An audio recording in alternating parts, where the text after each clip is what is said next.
Operators देख लो। Operators क्या थे?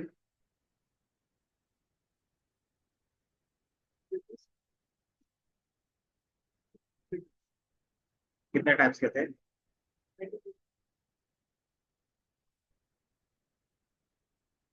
बताओ तो, 7 8 जो थे।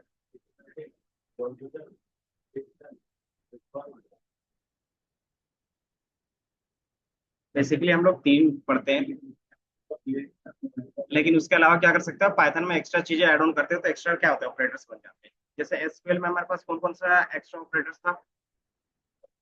लाइक ऑपरेटर था, इन ऑपरेटर था, बिटवीन ऑपरेटर था। इसी तरीके से क्या रहेगा, इसमें भी वही उसी तरीके से अलग अलग ऑपरेटर्स रहेंगे। ऑपरेटर्स का यूज केस क्या होगा?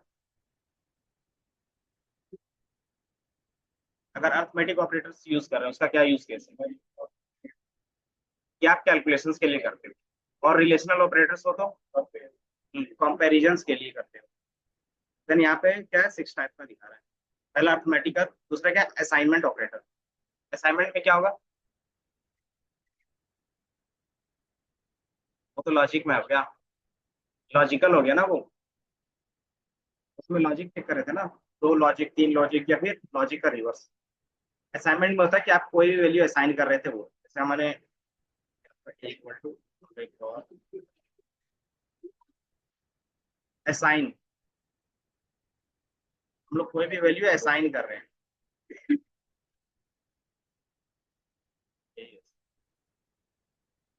कि ए इक्वल टू 5 रख रहे थे, बी इक्वल टू 7 रख रहे थे, नेम इक्वल टू आपका नेम लिख रहे थे, बेसिकली इक्वल टू लगा रहे थे, तो वो बेसिकली क्या कहलाएगा, कौन सा ऑपरेटर कहलाएगा?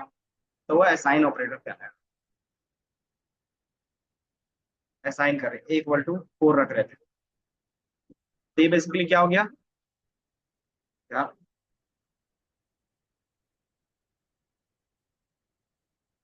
किचन में होगा, स्विच कॉर्नर रख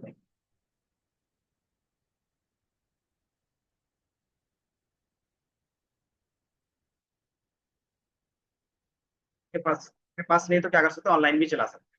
गूगल कॉलेज लिखोगे तो सेम इंटरफेस आपको क्या दिखेगा, ऑनलाइन वेबसाइट पे दिखेगा। ऑनलाइन और ऑफलाइन में डिफरेंस तो पता है, काम सेम होगा लेकिन वो इंटरनेट की हेल्प से होगा और ये विदाउट इंटरनेट होगा।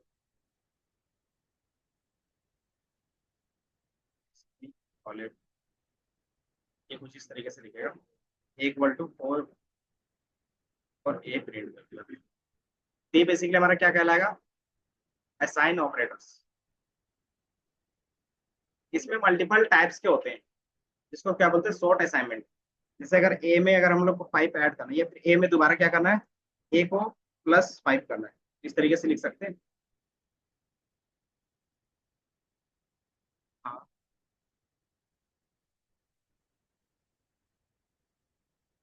1 कि हमें ए में क्या करना है, कुछ ऐड ऑन करना है, दोबारा ए में स्टोर करवाना है, इस तरीके से लिख सकते हैं। क्योंकि ये क्या करता है,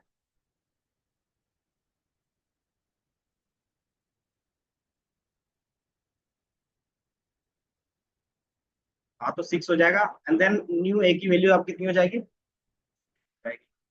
जैसे आप क्लिक करोगे एंड ए की वैल्यू देखो तो ये क्या हो गया, 6। तो ये चीजें क्या आप इस तरीके से लिख रहे हो, तो इसमें क्या है कि ए 2 टाइम्स रिपीट हो रहा है, तो आप क्या कर सकते हो ना, इसी को शॉर्ट फॉर्म में लिख सकते हो। शॉर्ट फॉर्म में लिखने का तरीका क्या, ए प्लस इक्वल टू 1। ये जो हम लोग लिख रहे हैं और ये दोनों सेम है, ये क्या है, बस शॉर्ट फॉर्म है इसको लिखने का। ये समझ में आ रहा है? हम लोग क्या करें, ए में ही प्लस कर रहे हैं 1, और जो उसी में दोबारा दोबारा क्या होगा, ए में ही स्टोर हो जाएगा। ये बेसिकली इसका मीनिंग है।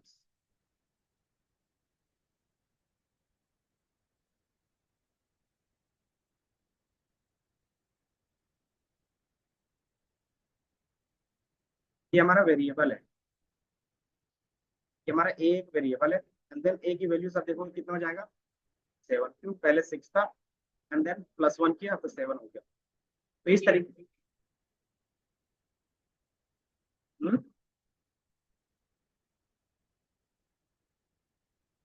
इस पे ही तो असाइन हो रही है।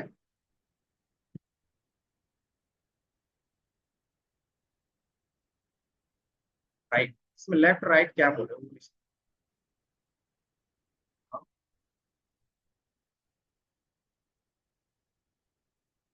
क्योंकि ये असाइनमेंट ऑपरेटर है ना, ये क्या होता है, सिर्फ असाइन करने का काम होता है। लेकिन एक्चुअल वैल्यू लेते आप कैसे हो, कि नॉर्मली वेरिएबल का नेम लेते हो तब आता है, याद है। अगर इस तरीके से करो, यहाँ पे भी क्या है, ए का वैल्यू 5 ही स्टोर है, यहाँ पे भी ए की वैल्यू पहले क्या है, 5 स्टोर है। हाँ, अच्छा ये बोल रहे हो, तो सिंपली यहाँ पे भी 5 है और यहाँ पे भी क्या है, 5 है, और +1 इस तरीके से कर रहे हैं, ठीक है। अब चूंकि हमने क्या किया, 5 + 1 6 हो गया, और 6 को हमने क्या किया, इसमें असाइन कर दिया है इस वाले प्लेस पे। तो जो पुराना वैल्यू था वो क्या होगा, ऑटोमेटिकली हट जाएगा, उसकी जगह पे क्या आ जाएगा, 6 आ जाएगा। पता है, मैंने बताया था पाइथन में क्या होता है, कि जो पुराना वैल्यू है ऑटोमेटिकली क्या होगा, डिलीट हो जाएगा, एंड देन उसमें नया वैल्यू असाइन हो जाएगा। क्यों, क्योंकि हमने इक्वल टू लगाया। हाँ, क्योंकि पुराना वैल्यू क्या हो गया, असाइनमेंट का मतलब क्या है कि आप पुराना वैल्यूज हटा रहे हो, क्यों, क्योंकि उसी में असाइन कर रहे हैं। अगर यहाँ पे बी को बी लिख देते तो क्या होता, ए का अलग प्लेस रहता और बी का फिर अलग से एक प्लेस बनता, उसमें क्या रहता, 6। तो आपका ए का वैल्यू कभी चेंज नहीं। ऐसा हम लोग क्यों चेंज करवा रहे हैं बार बार, ताकि हमें कभी लॉजिक में लिखना होता है कि हमें क्या करना है, एक वैल्यू को बार बार अपडेट करना है। जैसे 1 to 10 हमें प्रिंट करवाना है, तो क्या करोगे, एक वेरिएबल लिखोगे और उसको क्या करोगे, बार बार चेंज करोगे, कितने से, 1 से। अगर 2 का टेबल लिखना हो तो क्या करते हैं हम लोग, 2 से इंक्रीज करते हैं। तो वो सारा चीज हम लोग क्या करेंगे, यहाँ पे देख लेंगे। तो आप क्या करते हो, इसी चीज को क्या करते हो, मल्टीपल टाइम्स चलाओगे। मान लो मेरे पास क्या है, एक बी है, बी का वैल्यू 2 है। अब हमें क्या करना है, बी का वैल्यू 2 से प्लस करते हुए जाना है, कितना, 20 तक। क्या कर सकते हो आप, बी इक्वल टू बी +2, ये लिख सकते हैं पहला तरीका। ये क्या हो गया, थोड़ा सा लॉन्ग। दूसरा क्या कर सकते, बी प्लस इक्वल टू, दोनों क्या है, सेम वर्क करेगा। एक शॉर्ट फॉर्म है, एक लॉन्ग फॉर्म। अंदर जैसे आप रन करोगे तो बी की वैल्यूज कितनी हो जाएगी, अगेन इसमें रन करेंगे तो क्या होगा, B plus plus equal to 2, अब कितनी हो जाएगी, तो आप बी की वैल्यूज, तो ये चीज आगे जाके लूप में करेंगे, तभी क्या करें कि आप देखोगे 2 से क्या हो रहा है, हमेशा इंक्रीज हो रहा है, क्यों, क्योंकि हमने 2 दिया। तो यहाँ पे अगर प्लस का साइन है तो प्लस हो रहा है, अगर माइनस का साइन रखेंगे तो क्या होगा।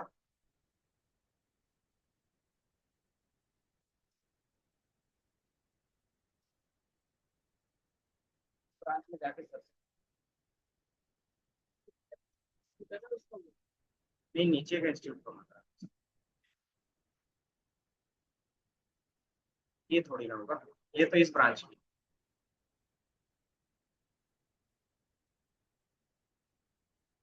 अगर यहीं पे हम लोग क्या कर रहे हैं, माइनस यूज करेंगे तो क्या होगा, बी इक्वल टू बी -2 करोगे तो कितना आएगा, तो आप बी प्रिंट करा के देखोगे तो 6 था, आप 4 हो। इसी को शॉर्ट फॉर्म में लिखने का तरीका क्या, B minus equal to, then B print करोगे तो हमारे पास क्या आएगा, तो ये माइनस कर रहा है। इसी तरीके से आप क्या कर सकते हो, डिवाइड कर सकते हो, मल्टीप्लाई भी कर सकते हो। इसी को हम लोग क्या बोलते हैं, असाइन ऑपरेटर्स। तो ये अलग अलग तरीके के आपको यहाँ पे दिख रहे हैं, ये प्लस के साथ आएगा, माइनस के साथ आएगा, मल्टीप्लीकेशन के साथ आएगा, डिवाइड के साथ आएगा। इसीलिए हमारे पास क्या है यहाँ पे, असाइनमेंट ऑपरेटर्स की। इसमें से आप देखोगे ये हमारे पास क्या है, प्लस माइनस का हो गया, और असाइनमेंट ऑपरेटर्स में क्या है, ये दिख रहा है,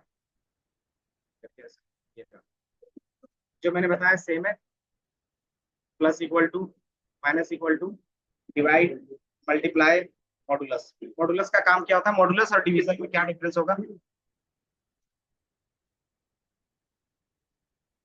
मॉडुलस में हमेशा रिमाइंडर मिलेगा और डिवाइड में क्या मिलेगा, जो डिविडेंड हो।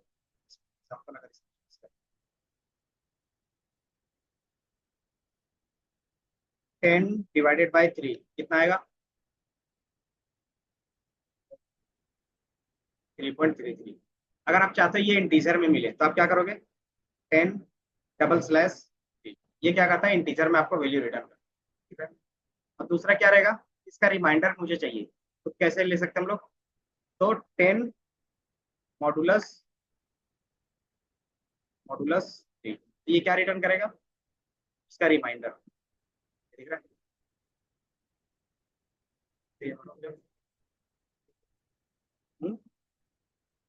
डिवीजन ऑपरेटर है, लेकिन इंटीजर में आपको रिटर्न करेगा वैल्यू बस। हाँ, कर सकते हो, लेकिन आपके पास ये क्या है, ऑप्शन है, तो मैंने ये दिखा दिया कि आप डबल स्लैश यूज करोगे तो भी इंटीजर आएगा, और इसी को क्या कर सकते हो आप, इंट में पास कर सकते हो, तो भी क्या आएगा, इंटीजर आपको मिलेगा। ये हमारा है डिवीजन,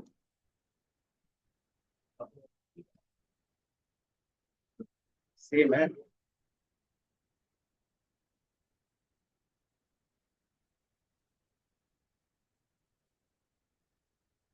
क्या चीज,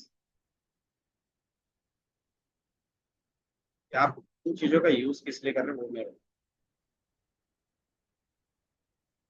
double slash division operator, return integer, ये डिफरेंस होता है, वो मैंने लिख दिया। क्या चीज,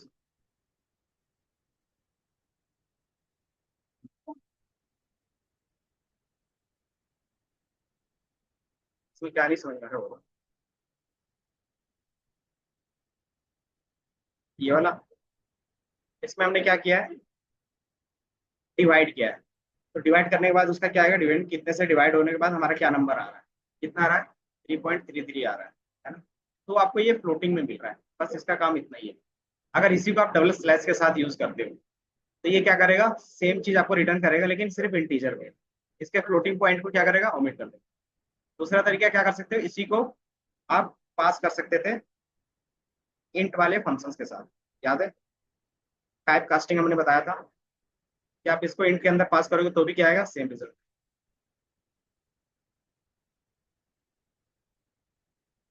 आप जो फंक्शन इसके साथ यूज करोगे उसी के क्या आएगा, डेटा टाइप में चेंज।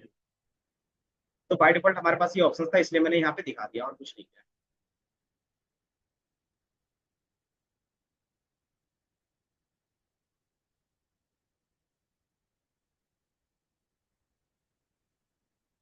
ये इसको डाउनलोड कर लोगे बस, इंटरनेट है। आप क्या करोगे ना, उसमें से फाइल पे जाओगे, क्लिक करोगे न्यू, फिर न्यू पे आप क्या करोगे, न्यू फाइल पे, फिर उसमें से नोटबुक ले लोगे। आप सब आपसे बताओगे तो सही, परसेंटेज, ये मॉडुलस होता है,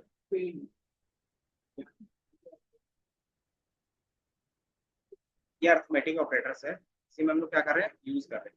अब इसी को क्या कर सकते हैं आप, इक्वल टू के साथ यूज करोगे तो ये कौन सा ऑपरेटर बन जाएंगे, असाइनमेंट ऑपरेटर्स।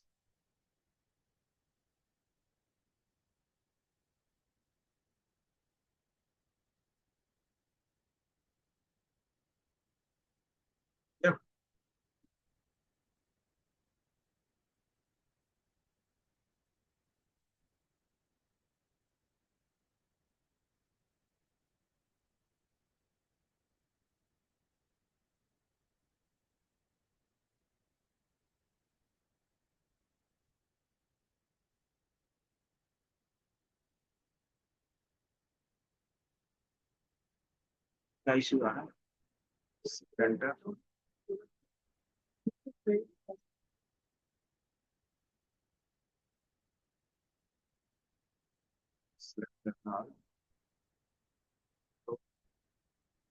पाइथन इंस्टॉल है, पाइथन का आपका इंस्टॉल है,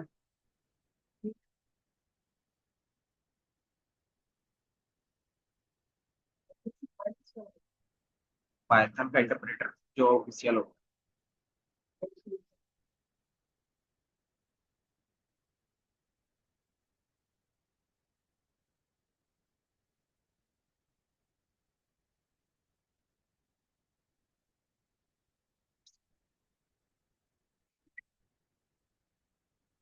तो पाइथन इंस्टॉल होगा, पाइथन इंस्टॉल करो, क्या लिखोगे, पाइथन इंस्टॉल, पहला वेबसाइट आएगा, इसका ऑफिशियल साइट रहेगा।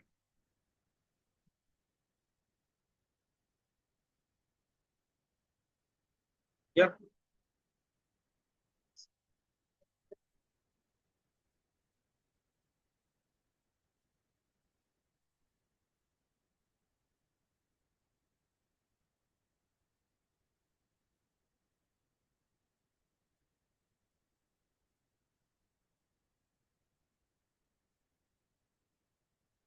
देन इसी को इक्वल टू के साथ यूज करते हैं तो क्या बन जाता है, असाइनमेंट ऑपरेटर। ए हमारा कितना है, 10 है। अब 10 को हमें डिवाइड करना है, दोबारा जो भी डिवीजन आएगा उसी डिवीजन में ए में स्टोर करवाना। ए डिवाइड कर रहे थे 3 से, तो हमारा कितना आ रहा था, 3.33 आ रहा था। इसको दोबारा स्टोर करवाना है किसमें, ए पे ही स्टोर करवाना है। तो क्या करेंगे, पहला तरीका है simple, A equal to A divided by 3, ये करोगे। दूसरा शॉर्ट फॉर्म में लिखना, तो क्या करोगे, ए डिवाइडेड बाई इक्वल टू, तो ये दोनों क्या है, सेम है। एंड देन आप ए को क्या कर सकते हो, प्रिंट करवा के देख सकते हो। ये सेम रिजल्ट आ गया, और ये क्या हो गया, ए में दोबारा स्टोर हो। इसमें क्या बताना है बताओ। इसमें मैंने क्या किया है, सिर्फ एक ऑपरेटर लिया है, एक क्या है, वेरिएबल लिया है, इसमें 10 है। एंड देन मेरा क्वेश्चन क्या था कि डिवाइड करने के बाद जो भी उसका डिविडेंड आएगा उसको क्या करना है, आपको दोबारा ए पे स्टोर करवाना है। तो क्या कर सकते हो आप, A equal to and then A divided by 3 ये लिखते हैं। तो ये आप लिखो, या दूसरा शॉर्ट फॉर्म में क्या होता है, ए डिवाइडेड इक्वल टू 3। तो ये हमारा कौन सा ऑपरेटर बन गया,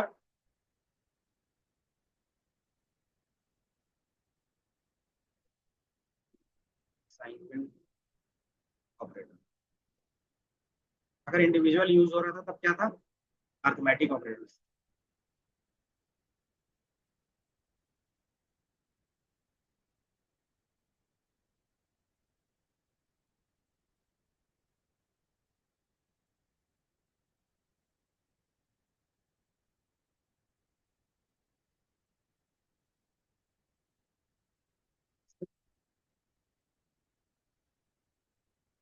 ये वाला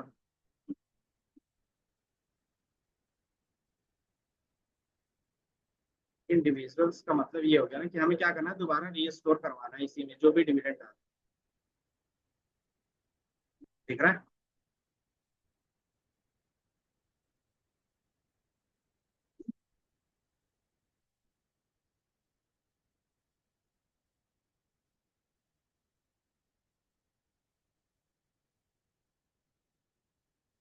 ये वीएस कोड पे नहीं है,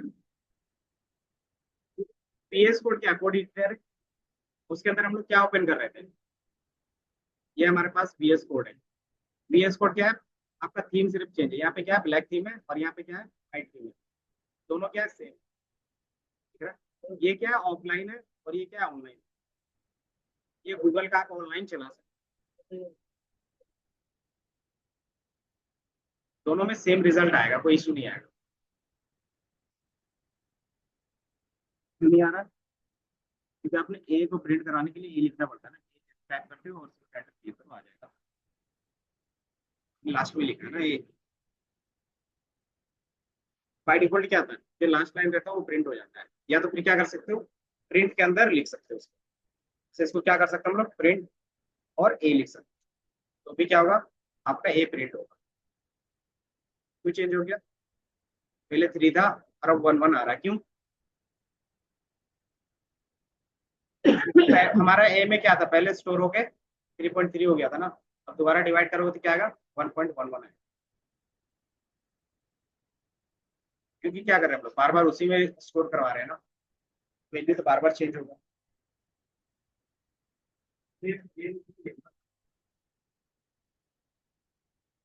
अगर आप क्या करते हो, फाइल पे लिखते हो तो हो रहा था, लास्ट में अगर डायरेक्ट ए भी लिखते हो तो भी क्या होता है, प्रिंट होता है, याद होगा तो। दिख रहा है, प्रिंट हो रहा है। तो प्रिंट के साथ आप कुछ भी लिखोगे वो प्रिंट होगा, वो मस्त है। क्योंकि बार बार एक ही वैल्यू चेंज हो रही है ना,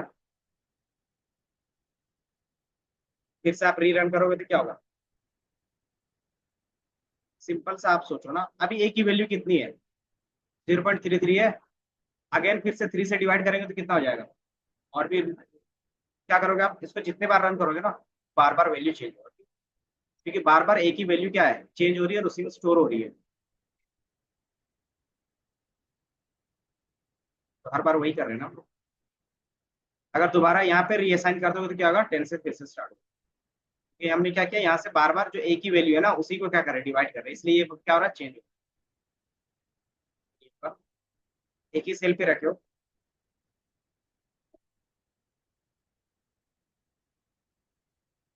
सिंपल नहीं, आप सिंपली क्या करोगे, इस वाले सेल को रन करोगे।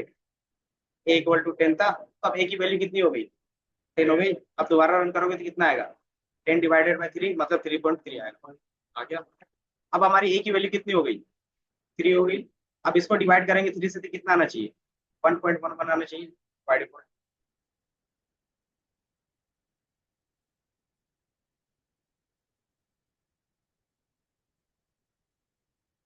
इसके लिए आप क्या करते हो, अलग वेरिएबल पे स्टोर करके पहले से ही रख लेते हो, या तो फिर क्या करते हो डेटाबेस में रखते हो। क्योंकि ओरिजिनल डेटा आपके पास क्या रहेगा, डेटाबेस में रहेगा। उसको वेरिएबल में लाते हो एंड देन क्या करते हो, मैनिपुलेशन करते हो। अगर आपको लगता है कि मैनिपुलेशन हमारा परफेक्ट है, देन क्या करते हो, फिर से डेटाबेस में सेव कर देते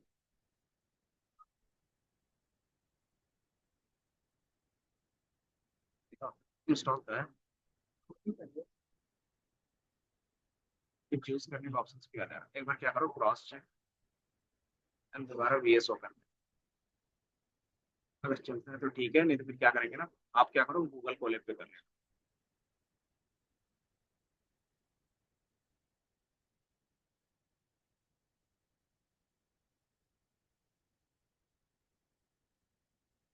पेमेंट ऑपरेटर्स नेक्स्ट हमारे पास क्या है? ठीक है, जैसे कम कर दो।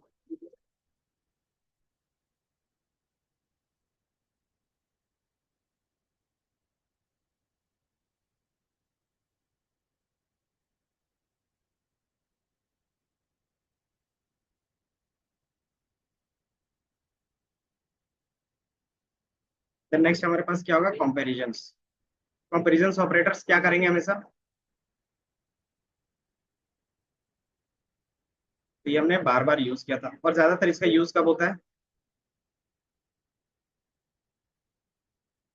मान लो मेरे पास क्या है, दो स्टूडेंट्स का मार्क है, एक मार्क 1 है, इसमें 70 आया है, और दूसरा मार्क 2 है, या फिर बोल सकते हैं ये इंग्लिश का है और ये हमारे मैथ्स का है। दो सब्जेक्ट है, दोनों का मार्क्स है। ठीक है, अब मुझे बताना है कि किसका ज्यादा है और किसका कम है, या फिर मैथ्स का ज्यादा है या फिर किसका। तो कैसे कंपेयर करते हो, कैसे कंपैरिजन करेंगे।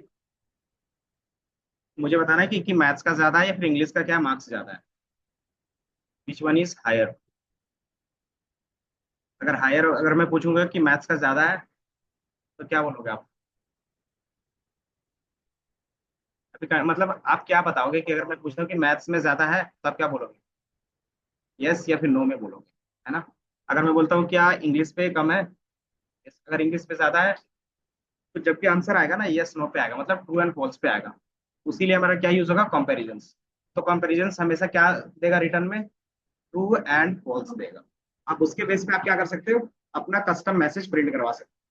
फॉर एग्जाम्पल कि maths is greater than English, अगर ये सही है तो क्या रिटर्न करेगा, यस मतलब ट्रू। यहाँ पे ट्रू एंड फॉल्स को बोलते हैं। अगर ये क्या लगता है कि अगर आपको लगता है ये कंडीशन फॉल्स है, कि जो भी हमारे पास maths is less than English, तो क्या होगा, फॉल्स मतलब नो। तो ये हमें फॉल्स दे रहा है। अब इसके बेस पे क्या कर सकते हैं, अगर फॉल्स है तो हम लोग क्या करवाना चाहते हैं कि और भी क्या करना होगा, इसको मार्क्स लाना होगा। देन और भी इस तरीके से हमारे पास कौन कौन से कंपेरिजन के ऑपरेटर्स हो जाएंगे, आइडिया लग रहा है। ग्रेटर देन, लेस देन, और less than equal to, greater than equal to, और एक इक्वल टू, है ना। और एक क्या होगा, नॉट इक्वल। ये एक बराबर हो सकता है, एक नहीं हो सकता। जैसे फॉर एग्जांपल, क्या मैथ्स और इंग्लिश के मार्क्स बराबर हैं।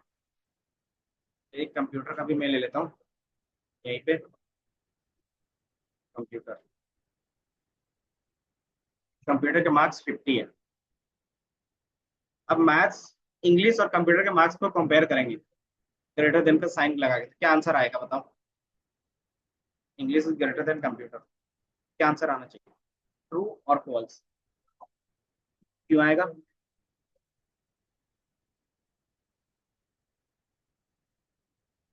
चला क्या, से यहाँ पे इसको रहेगा। तो ये क्या कर रहा है कि ग्रेटर देन नहीं है। ग्रेटर देन क्या होता है, हमेशा एक नंबर इंक्रीज रहता है कि 50-50 है, तो मतलब वो 50 को 51 से कंपेयर करेगा उसके अबव से। अगर यहीं पे अगर इक्वल टू लगाते हैं तो क्या आंसर आएगा, तो ये ट्रू आने लगेगा। ये समझ में आया। दूसरा हम लोग इस तरीके से भी लिख सकते हैं कि दोनों के मार्क्स बराबर है तो क्या कर सकते हैं, इक्वल टू लिख सकते हैं। इक्वल टू और ग्रेटर देन इक्वल टू में क्या डिफरेंस आएगा।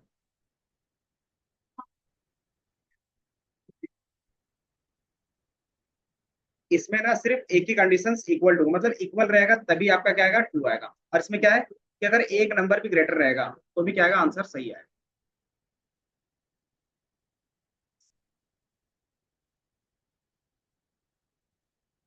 नॉट इक्वल टू में क्या आंसर आएगा कि English not equal to computer, तो क्या आएगा।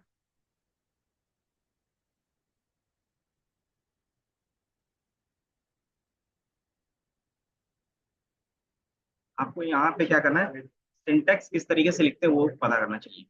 एक्सेल में हमने देखा था इसी तरीके से लिखते थे, एसक्यूएल में भी इसी तरीके से लिखते थे, और भी आई टैबलो जिसमें भी लिखना था कंडीशन इसी तरीके से लिखते थे कंपैरिजन के लिए, याद है ना। इसमें इतना डिटेल्स जाने की जरूरत नहीं पड़ेगी।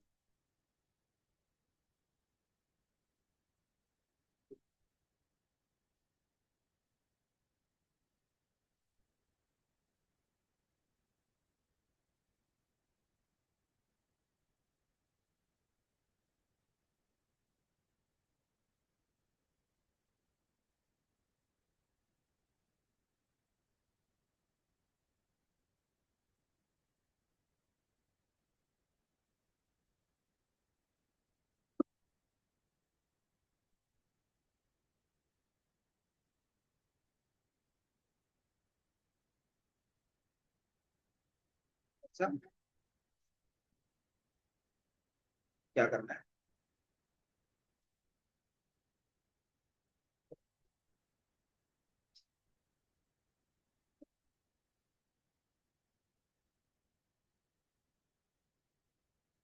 आप बताओ इसमें क्या चीज हमने लिखा है, वो जो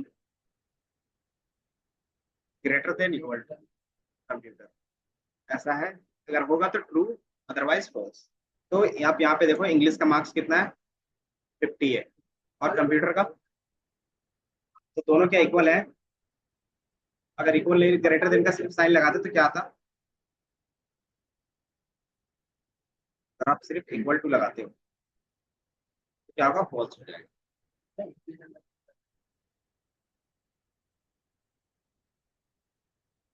क्योंकि इक्वल टू का साइन है ना, क्योंकि इंग्लिश और मैथ्स का, इंग्लिश और कंप्यूटर का क्या था,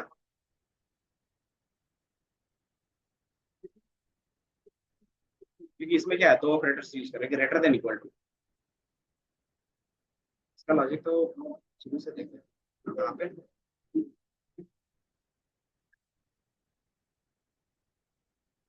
ये चीजें तो हम लोग एक्सेल पे भी कर रहे थे, इफ के अंदर में हम लोग कंडीशंस कैसे लिख रहे थे, इसी तरीके से लिख रहे थे।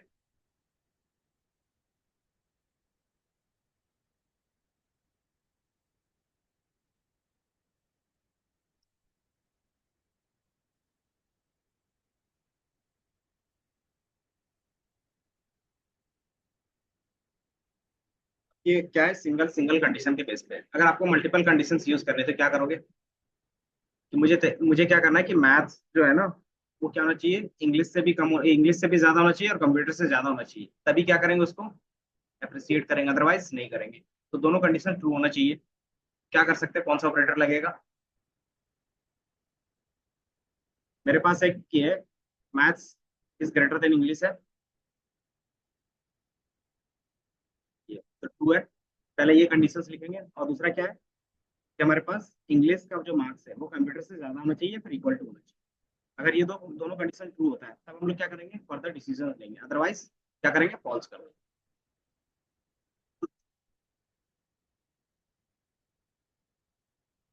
ग्रेटर देखो क्या, तो क्या है इसमें कि आप मान लो ये दो कंडीशन एक साथ मर्ज करना चाहते हैं, तो दो कंडीशन एक साथ हम लोग कब कैसे लिखते थे एक्सेल पे, एक्सेल पे कैसे लिखते थे अगर हमारे पास दो कंडीशन है तो नेस्टेड इफ यूज कर सकते थे पहला, दूसरा एंड का यूज करते थे दो कंडीशंस के लिए। पानी पी लो।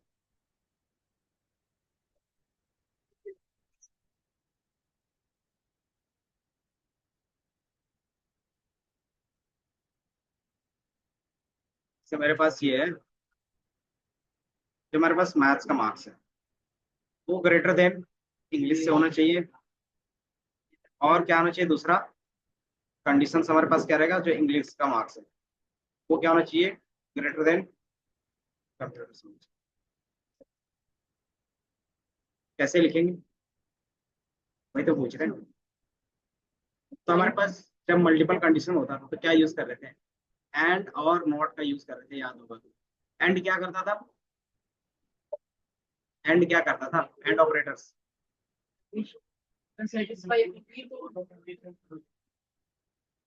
मान लो आपके पास कंडीशन वन है और एक कंडीशन टू है, ये C1 C2 देन रिजल्ट।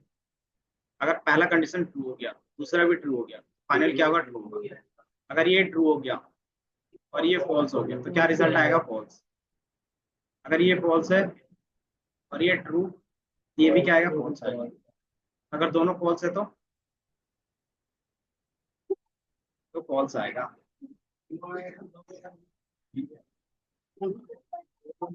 दोनों में से एक, दोनों में से दोनों ट्रू होगा तभी क्या आएगा, कंडीशंस में हमारा रिजल्ट ट्रू आएगा।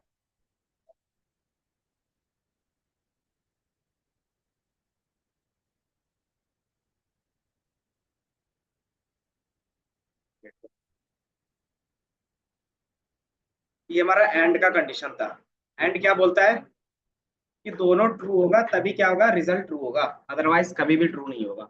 इसी तरीके से और में क्या होता था, अगर मैं यहाँ पे और का लिखा दूं, और का क्या बोलता था कि एटलीस्ट एक कंडीशन ट्रू होगा तो हमारा फाइनल ट्रू होगा। तो ये पहला ट्रू होगा, दूसरा भी ट्रू होगा, तीसरा भी ट्रू होगा, और ये लास्ट वाला। और एंड का सॉरी नॉट का क्या करता था, अगर कोई चीज ट्रू है तो उसको फॉल्स बता देगा, और अगर कोई फॉल्स है तो उसको ट्रू बता देगा। यूज केस कब होगा नोट का, जब हमें पता है कि हमारे पास जो रियल यूज केस है वो ज्यादातर ट्रू है, तो हम वो कंडीशंस लगाएंगे और उसको क्या करेंगे, उसका रिवर्स चेक करने के लिए फॉल्स कर देंगे नोट लगा। तो मुझे पता है कि इसका ट्रू केस क्या होगा, मुझे वो पता है, तो हम क्या कर सकते हैं, ट्रू केस को ले सकते हैं और बाकी सबको अपोजिट कर सकते हैं कि अगर जो ट्रू है उसके अलावा क्या बचेगा, फॉल्स बचेगा, तो नॉट इक्वल टू कर सकते हो वहां पे। तो ये हमारा क्या होता है, ट्रूथ टेबल बोलते हैं इसको, ट्रूथ टेबल। हाँ। अब यहाँ पे हमने दो ही कंडीशंस लिखा है, क्या दो से ज्यादा कंडीशंस हो सकता है, तो आपके पास मल्टीपल हो सकते हैं, C1 हो सकता है, C2 हो सकता है, C3 हो सकता है, Cn तक जाएगा। अब सी मान लो हमारे पास तीन कंडीशन है, अब इसमें एंड लगाएंगे तो इसमें कितने हमारे पास लॉजिक बनेंगे, पहले ये बताओ। पहला अगर ट्रू है, पहले कॉम्बिनेशन कितना बनेगा ट्रू फॉल्स का, 9 बनेगा।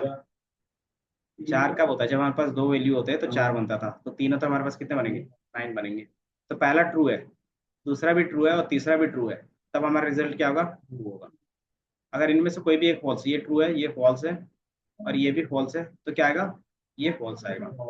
अगर ये ट्रू है, ये फॉल्स है, और ये ट्रू है, तो भी क्या आएगा, फॉल्स आएगा। तो इस तरीके से सारे कंडीशन चेक होगा, तो इसमें क्या होगा, हाँ, सेकेंड और थर्ड, ये फॉल्स है ना, ये भी हमारा क्या है, फॉल्स है।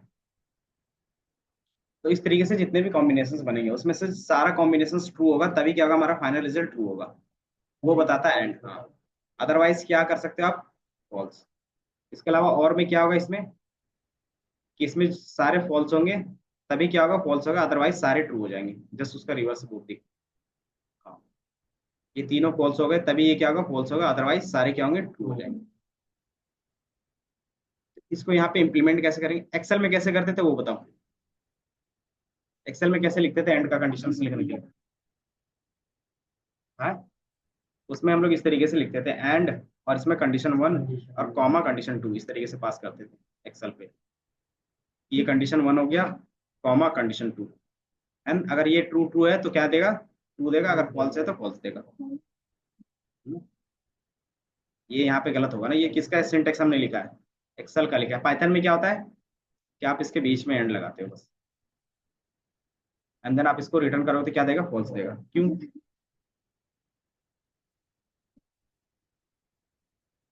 आपने क्या किया है, ये वेरिएबल कॉमा के बीच में लिखा है, और चूंकि हम लोग यहाँ पे कोई भी चीज लिखते हैं ना वो सिर्फ प्रिंट होता है, तो कॉमा के बेस पे आपने सेपरेट किया है, तो कॉमा के बेस पे सेपरेट में आपको इस तरीके से दिख रहा है ट्रू फॉल्स। तो ये वेरिएबल प्रिंट कर रहा है और कुछ नहीं। तो पहले कंडीशंस का क्या आ रहा है, ट्रू आ रहा है, दूसरे कंडीशन का फॉल्स आ रहा है। And then true and false क्या बनेगा आपका, एंड लगाएंगे तो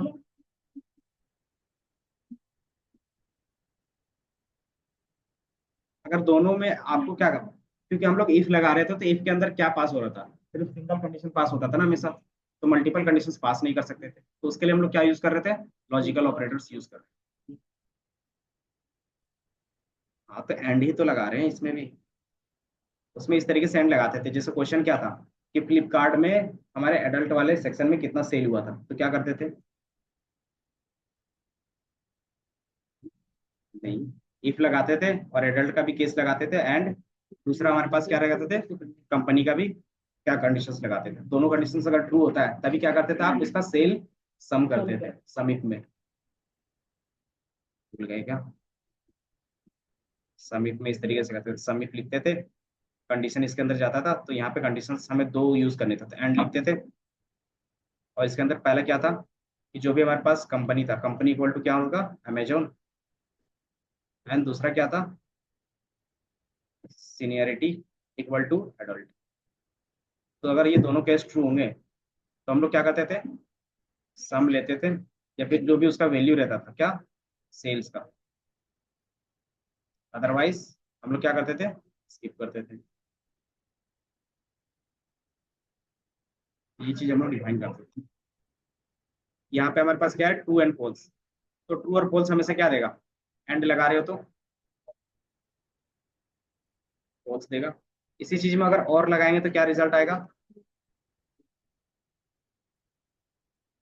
और लगाओ, ये ट्रू आ गया। और तीन कंडीशन यूज करने होते, कैसे करेंगे इसमें,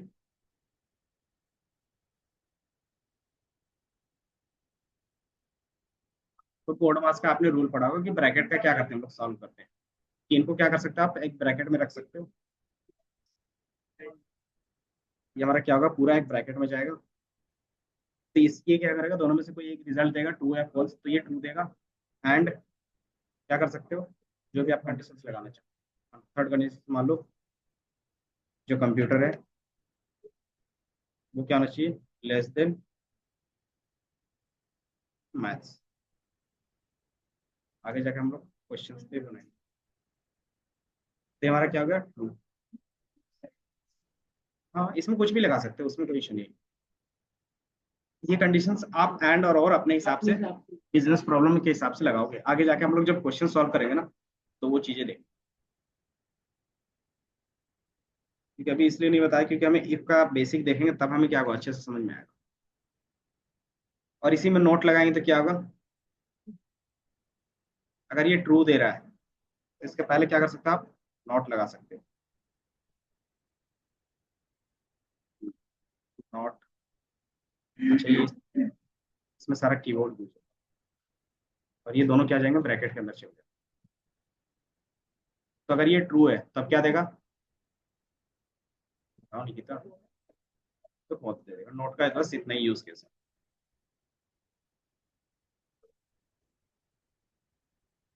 यूज।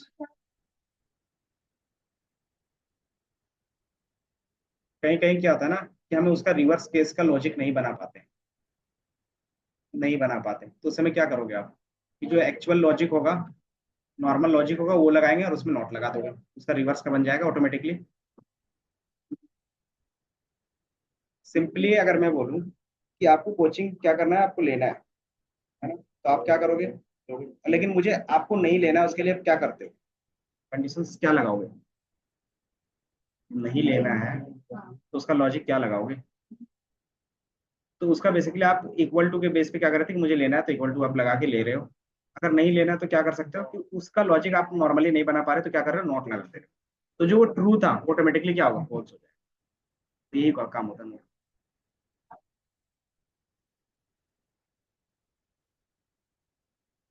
जैसे एग्जांपल क्या रहता है ना कि आपके पास अमेजोन का भी सेल्स है, फ्लिपकार्ट का भी है, और आपके पास क्या है, अलग अलग कंपनीज की भी सेल्स है।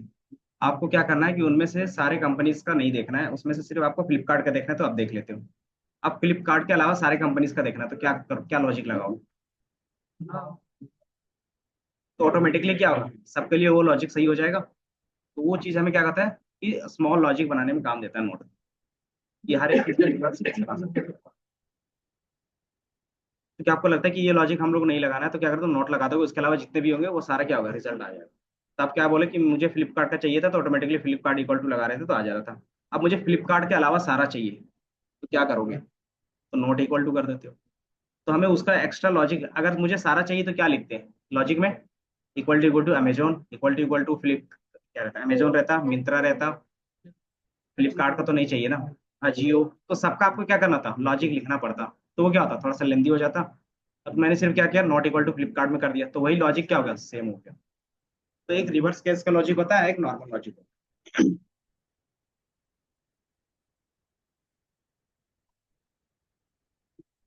तो वो कंडीशन के बेस पे कि हमें कौन से कंडीशन का डेटा नहीं चाहिए, वो आप क्या कर सकते हो, लगा सकते हो नोट में। इसके अलावा कौन सा लॉजिक था, लॉजिकल बिटवाइज। बिटवाइज ऑपरेटर्स आप लोग ज्यादातर यूज नहीं करोगे। क्यों, क्योंकि ये क्या काम होता है, बाइनरी कोड पे काम करता है। 0 1 1 0 0 इस तरीके वाले में क्या होता है कि आप जो भी लॉजिक लगाओगे, तो सेम हमने यहाँ पे लगाया ना लॉजिकल ऑपरेटर्स में एंड और नॉट, तो सेम आपके बिटवाइज ऑपरेटर में लगता है। अगर मैं दिखा दूँ, नहीं, सेम एंड और नॉट होगा। इसमें एंड और नॉट है, ये हमारा लॉजिकल हो गया। सेम अगर आप जाओगे बिटवाइज में तो आपको इस तरीके से दिखेंगे, एंड और नॉट जोर, ये क्या होगा, राइट शिफ्ट लेफ्ट शिफ्ट। इसका यूज कब करते हैं हमारे, जब हमारे पास,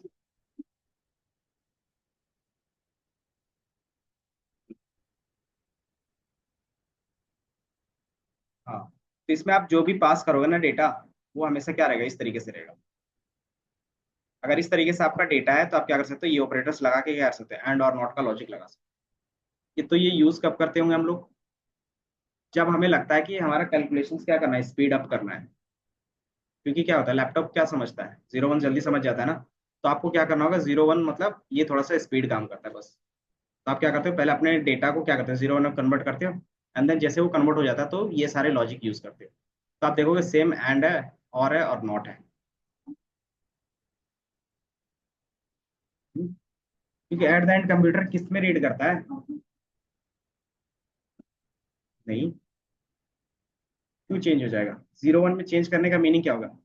अगर ये 2 है, तो बाइनरी फॉर्मेट में 2 को कैसे लिखते हैं, 10 लिखते हैं। 10 नहीं बोलते, इसको 1 0 बोलते हैं। अगर इसी तरीके से आपका 7 है, तो उसको बाइनरी में क्या बोलते हैं, 1 1 बोलते हैं।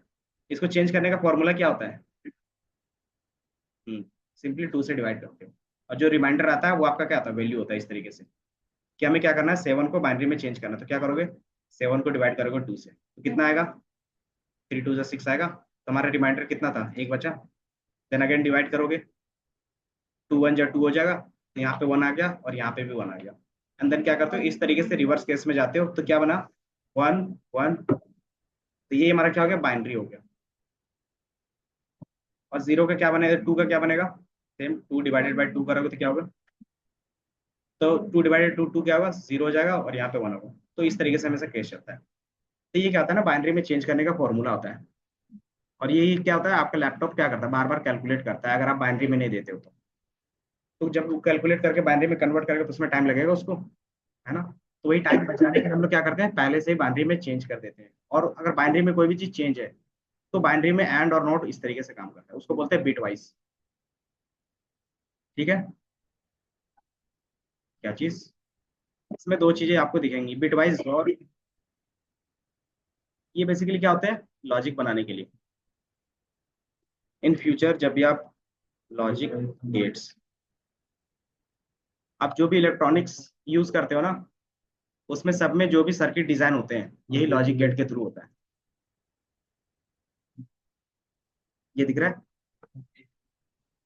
जो भी चीज इलेक्ट्रॉनिक्स कंपोनेंट बनते हैं ना, उसमें करंट किस तरीके से पास होगा, ये आपके पास इसी से जनरेट होता है।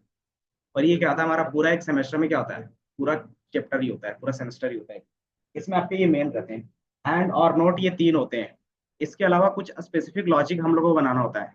उसके लिए हमारे पास क्या होता है, एक नोर होता है, एक नैंड होता है, एक जोर होता है, और एक जोर होता है। ये बफर भी, लेकिन ये क्या है, ज्यादा काम आता है। तो ये किस लिए पढ़ते हैं, लॉजिक बनाने के लिए। नैंड में क्या होता है कि एंड होगा और प्लस नॉट होगा, कि अगर आप एंड लगा रहे हो देन उसके बाद नॉट लगा रहे हो तो भी चल जाएगा, या तो फिर डायरेक्टली आप नैंड लगा दो तो भी चल जाएगा। जोर में क्या होता है, यहाँ पे है, इमेज देख के आपको अच्छे से समझ में आ जाएगा। ये बेसिकली बताना नहीं था, ये दिख रहा है। जोर में क्या होता है कि अगर दोनों में से कोई भी एक ट्रू रहेगा तभी रिजल्ट ट्रू आएगा, अदरवाइज फॉल्स। ये दिख रहा है कि अगर दोनों में से दोनों सेम कंडीशन है तो हमेशा फॉल्स रहेगा। कंडीशन सेम नहीं होना चाहिए, ये भी क्या फॉल्स है, ये भी फॉल्स है तो फॉल्स आएगा। ये भी ट्रू है तो ये भी ट्रू है, इसका मतलब क्या है, ये फॉल्स आएगा।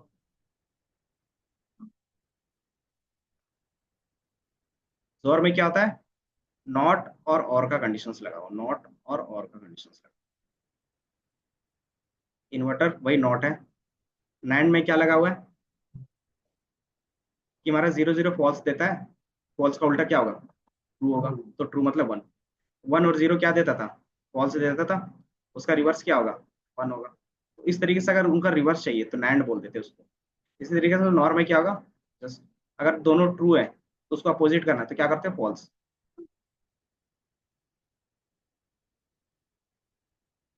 ये सारी चीजें ना तीन से ही बना है, एंड और नॉट, ये तीन का ही कॉम्बिनेशन है अगर आप देखोगे सही से तो ये चीज क्या है। एंड एक्सोर में क्या है कि अगर दोनों सेम कंडीशन है तभी क्या ट्रू होगा, कि अगर दोनों क्या है, फॉल्स है तो ट्रू होगा, अगर दोनों ट्रू है तो भी ट्रू होगा। इसके अलावा कोई भी कंडीशंस बनेगा तो हमेशा क्या बनेगा, फॉल्स बनेगा। तो बोल सकते हैं जो एक्स क्या है, ये जोर है और एक्स जोर, एक्स नोर है, दोनों क्या है, एक दूसरे का अपोजिट है, ठीक है। तो ये हमारे पास छह होते हैं। बाय डिफॉल्ट आपको सिर्फ ये एंड और एक नॉट याद रखना, नॉट या इन्वर्टर बोलो, दोनों सेम है। ये क्या होता है, फिजिक्स में सिंबल होते हैं इसको रिप्रेजेंट करने का। जब भी आपका माउस या फिर कोई भी चीज टूट जाता है ना, तो उसका क्या करना, मदरबोर्ड निकाल के देखना, ये सारे साइन बने हुए रहेंगे। देन हमारे पास राइट शिफ्ट लेफ्ट शिफ्ट आगे, देन आइडेंटिटी। पाइथन में कुछ स्पेशल ऑपरेटर्स होते हैं, जैसे हमने लिस्ट का बताया था, याद होगा तो। लिस्ट में क्या था, लिस्ट का पहले बताते हैं मेंबर का। इन और नॉट इन का मतलब क्या होता है, याद है, याद है कुछ। मेंबर्स सिंपल सा है कि वो चेक करता है कि वो वैल्यू उसके अंदर है या नहीं है, बस। अगर रहेगा तो ट्रू बताएगा, नहीं रहेगा तो फॉल्स बता देगा, बस। इसका काम कितना है, इतना ही है। लेकिन वो सिक्वेंशियल के लिए होता है, कि मान लो हमारे पास एक लिस्ट वन है और इसमें क्या है कि मल्टीपल डेटा है, थ्री है, फोर है, फाइव है, टू है और नाइन है। अब इसमें से आपको बताना है कि इसमें टू है या नहीं है। अगर है तो आप क्या बोलोगे, यस, अगर नहीं है तो नो। तो कैसे कर सकते हो, एंड और नॉट का तो लगा नहीं सकते, नॉर्मल कंडीशन लगा नहीं सकते, या फिर क्या कर सकते हो, लूप में एक एक करके चेक करो। वही लूप का बाय डिफॉल्ट यहाँ पे बना हुआ है, इन का। क्या हम बोल सकते हैं, टू हमें चेक करना है किसमें, इन L1। अगर है तो क्या देगा, ट्रू, अगर नहीं है तो फॉल्स, ठीक है। अगर मैं 23 कर देता हूँ तो ये क्या देगा, फॉल्स, क्यों, क्योंकि उसमें नहीं है। ये हमारा हो गया, इसको बोल सकते हो मेंबर। मेंबर क्यों बोल रहे हैं, क्योंकि वो चेक कर रहा है कि उसका मेंबर है या नहीं। मेंबर ऑपरेटर्स, एक इन होता है और एक नॉट इन होता है। इन और नॉट इन में तो आपको डिफरेंस पता चल जाएगा। इन में क्या होगा, है तो बताएगा ट्रू, नॉट इन में क्या होगा, जस्ट उसका रिवर्स केस। हाँ, मेंबर ऑपरेटर्स बोलते हैं।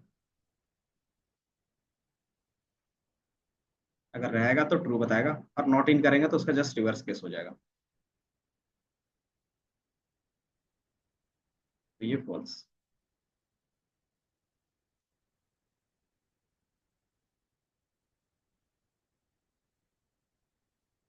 समझ में आ रहा है। आना ही चाहिए क्योंकि ये बेसिक है और ये बार बार देखा भी है, नाम से भी पता चल जाता है। बस इसका क्या है, सिंटैक्स किस तरीके से लिखते हैं वो, ये भी लॉजिक का।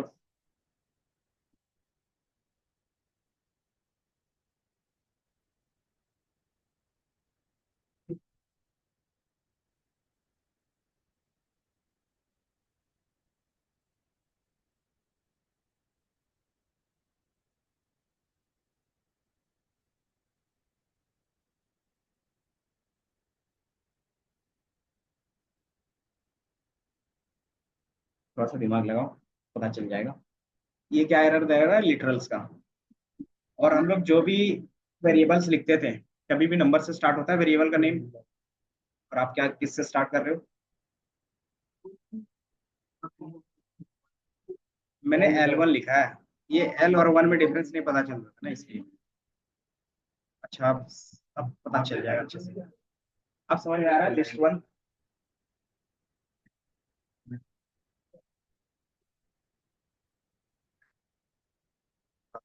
चेंज करो लिस्ट 1, वो दिखता है दूर से L।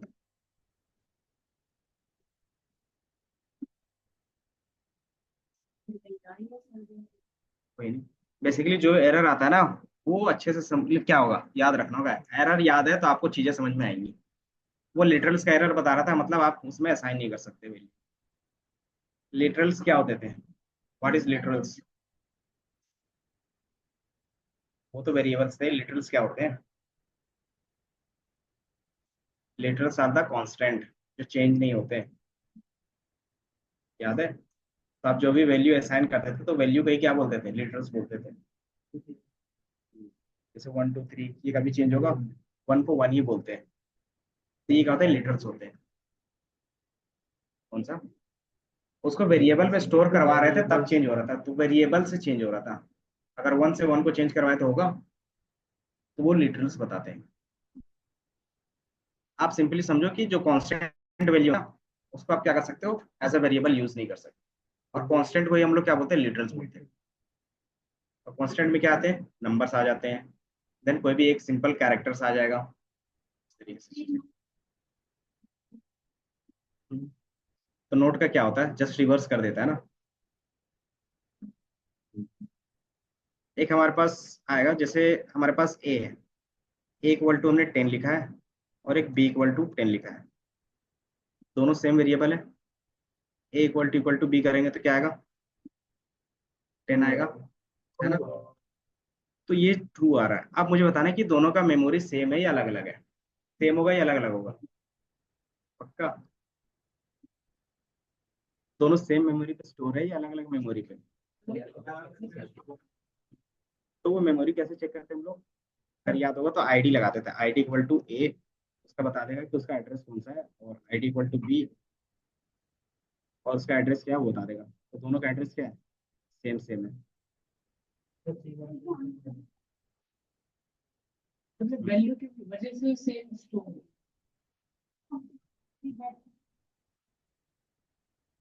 तो इसके मेमोरी भी आप देखोगे ना, सेम सेम है, ए और बी। वैल्यू की वजह से सेम है, क्योंकि पाइथन क्या है, थोड़ा सा स्मार्ट है। वो बोलता है कि सेम वैल्यू है, दोनों में अलग अलग स्टोर करा है, तो एक्स्ट्रा स्पेस क्यों लेना। वैल्यू के हिसाब से तो वो क्या करता है, ऑटोमेटिकली स्टोर कर देता है सेम में ही। पाइथन में सिर्फ होगा ये, अगर यहाँ पे 9 होता तो वो अलग अलग, जैसे मैं 10 की जगह पे क्या होता है, एक और जीरो लगा देता हूँ, दोबारा रन करूँगा तो ये फॉल्स बताएगा, इसका मेमोरी अलग होगा और इसका मेमोरी क्या होगा, ठीक है? तो ये पाइथन का थोड़ा सा एडवांटेज है। ये है। अब इसी चीज को आप क्या कर सकते हो, इस ऑपरेटर के साथ चेक कर सकते हो, इसको बोलते हैं आइडेंटिटी।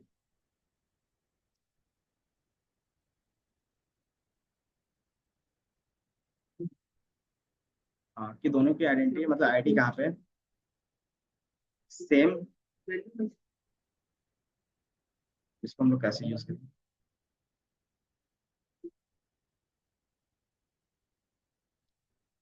तो दोनों का एड्रेस सेम है, तो ए इज भी बोल सकते हैं, तो ये क्या देगा, टू देगा, है ना? क्यों? क्योंकि दोनों का एड्रेस सेम है। अगर एड्रेस सेम है तो क्या करता है कि आप इससे चेक कर सकते हो कि एड्रेस सेम है तो ट्रू देगा, अगर एड्रेस अलग अलग है तो क्या देगा, फॉल्स देगा। अगर मैं दोबारा 10 को क्या करता हूँ, स्टोर करवाता हूँ कहीं पे, C = 10, तो फिर क्या करेगा, वही मेमोरी में साइन चला जाएगा। अगर इसको चेंज करना तो क्या कर सकते हैं हम लोग, कॉपी करने का दो तरीका होता है, याद होगा तो, एक रेफरेंस के थ्रू और एक डुप्लीकेट के थ्रू। याद है रेफरेंस में क्या होता था,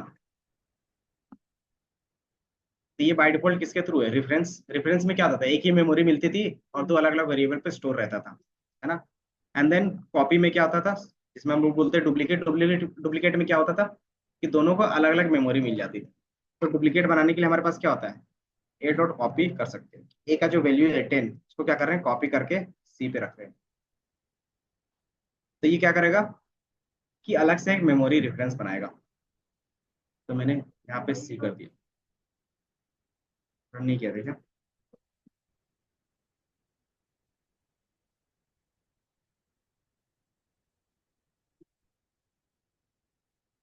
हम्म,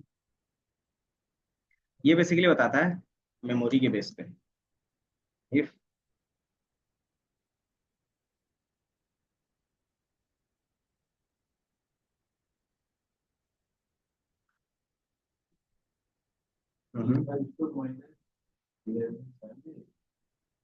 हाँ same, if memory location is same then return true. ये क्या रिटर्न करेगा, ट्रू करेगा।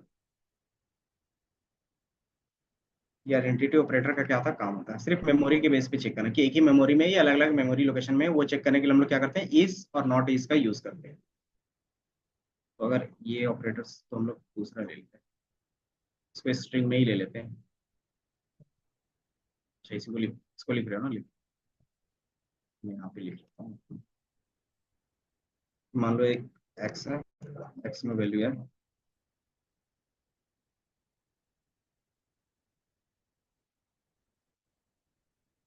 एंड सी में क्या कर रहे हैं, कॉपी कर एक्स को, ये स्ट्रिंग।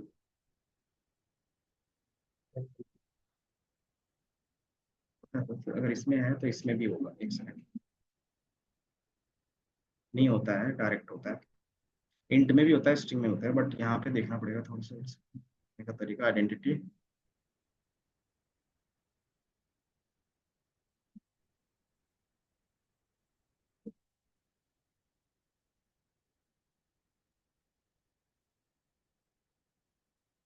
X2 Y2 true.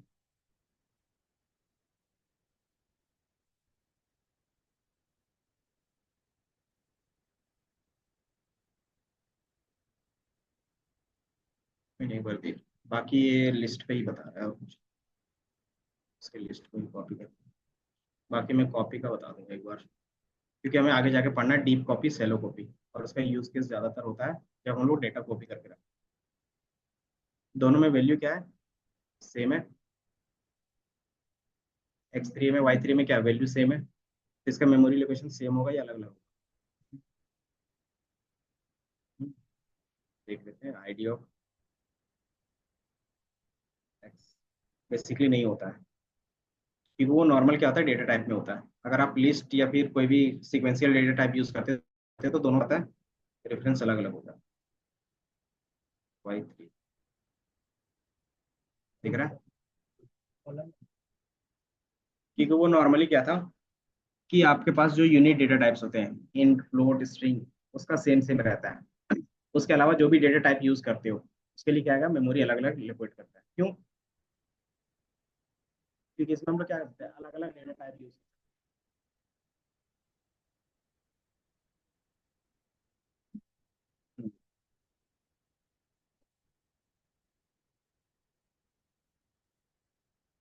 हाँ, तो डिफरेंस कहाँ पे आएगा कि आपके पास जो होगा इंट, फ्लोट, स्ट्रिंग, स्ट्रिंग मतलब इंट नॉर्मल, ये तीन के लिए हमारा क्या है, सेम मेमोरी लोकेशन, अगर सेम वैल्यू है तो ऑटोमेटिकली फेच करता है। इसके अलावा कोई भी डेटा टाइप होगा, मतलब यहाँ पे बुलियन भी आएगा एक, मतलब जो कोर डेटा टाइप्स होते हैं ना, उस पे ये काम करता है। अगर इसके अलावा जो भी चीजें हैं वो क्या होगा, यूजर डिफाइन होता है।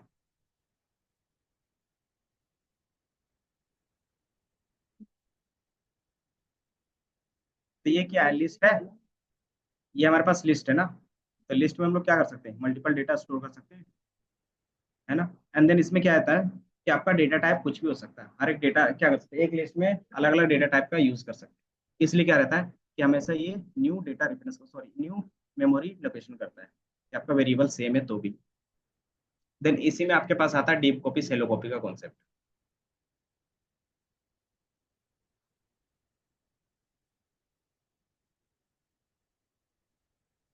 सिंपल आप समझो, जो 8 बुलियन है उसमें आप कोई भी वेरिएबल करवाओगे,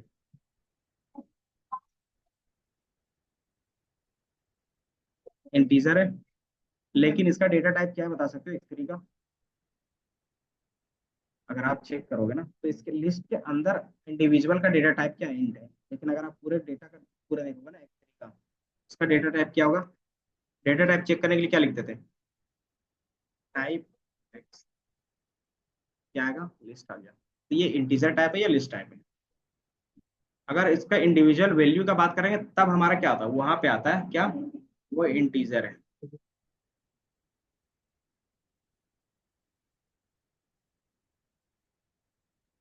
इसलिए ये क्या करता है ना कि जो भी आपके पास सिक्वेंशियल डेटा टाइप होगा उसका हमेशा मेमोरी लोकेशन क्या होगा, अलग अलग होगा।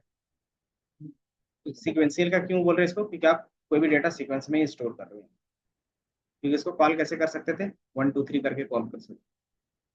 जैसे मुझे पहला वैल्यू देखना है तो क्या कर सकते थे, जीरो करते थे इंडेक्स नंबर, तो ये क्या होता था, तो पहले का डेटा टाइप क्योंकि डी टाइप के अंदर है।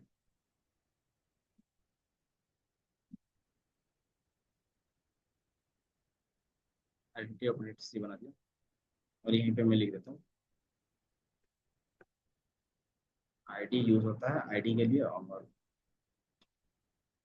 इसमें मैं लिख देता हूँ अपने हिसाब से इट सो टू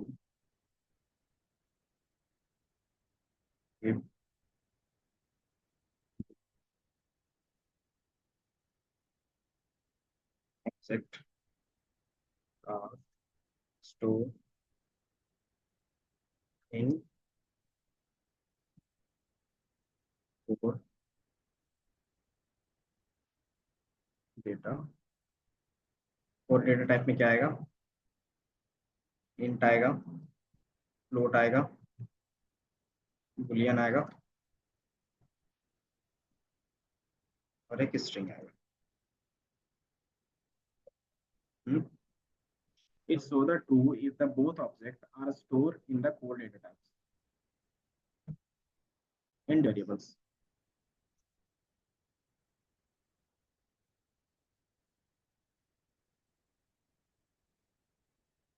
अगर आप डिफरेंट वेरिएबल्स में भी स्टोर करते हो कोर डेटा टाइप्स का सेम डेटा तो क्या होगा, आपका ट्रू देगा मेमोरी मेमोरी लोकेशंस के बेस पे। बस मैंने इतना लिखा।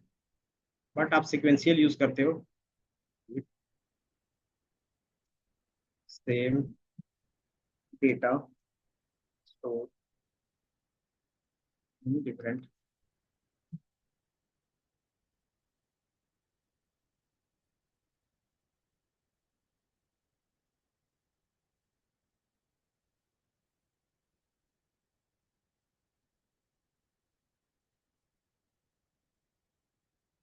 Sequential data types.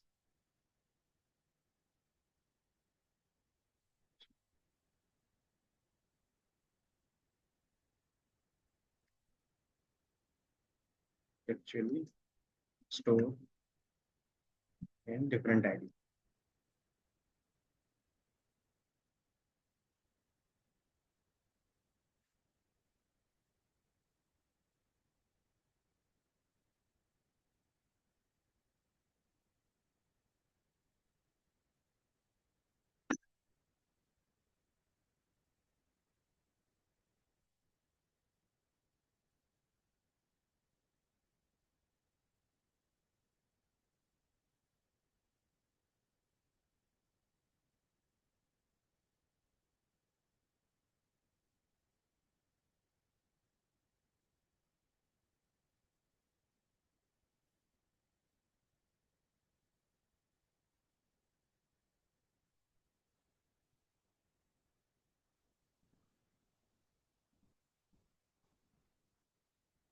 अब x3 = y3 करेंगे तो क्या आंसर आएगा? हम्म इज और इक्वल टू में क्या डिफरेंस था डबल इक्वल टू में? कंपेयर करता हूँ, ये दोनों इक्वल है तभी आता, तो ये दोनों इक्वल होंगे या नहीं? x3 = y3 ट्रू आ रहा है। जो डबल इक्वल टू है वो वैल्यू चेक करता है, और इज क्या चेक करेगा? मेमोरी। और यहीं पे आप क्या करोगे? इज यूज करोगे। x3 = y3, तो ये क्या बताएगा? फॉल्स बताएगा। क्यों? क्योंकि दोनों का मेमोरी अलग है। तो इक्वल टू आपका डेटा के बेस पे काम करता है, और इज क्या काम करता है? मेमोरी के बेस पे।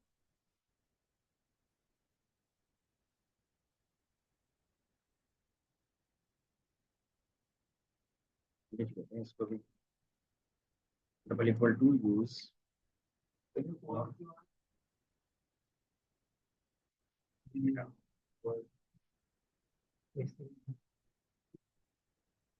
कम बताओ, आप भी थोड़ा सा सोच के बताओ।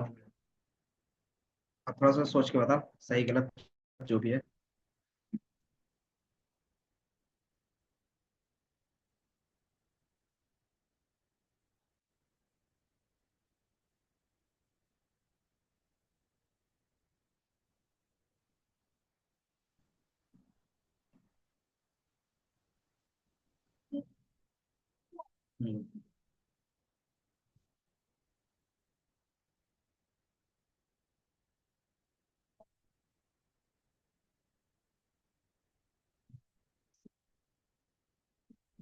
Memory ID.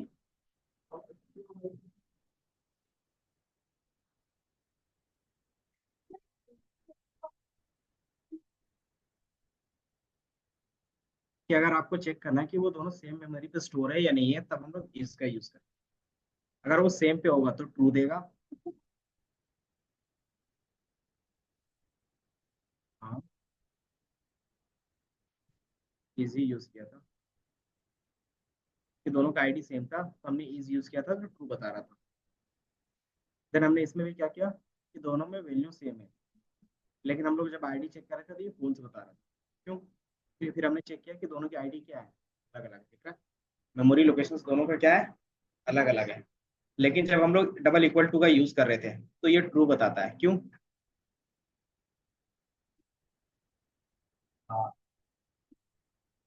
तो जो इक्वल डबल इक्वल टू होता है ना, वो एक्चुअली में डेटा कंपेयर करता है, और जो इज होता है वो मेमोरी कंपेयर करता है कि सेम मेमोरी पे है या नहीं है। बस इतना डिफरेंस है दोनों में। समझ में आया? जब भी हम आपको ये सारी चीज लिख रहे हो। क्यों? रिकॉर्ड तो हो रही है, लेकिन ये क्या होगा, रिकॉर्डिंग 2 घंटे की रह गया तो आपको लगता है कि आप 2 घंटे देखोगे बार बार? और ये क्या रहेगा, एक आप क्या करते हो, 10 से 15 लाइन में ये सारा चीज लिख के रख सकते हैं एक पेज पे।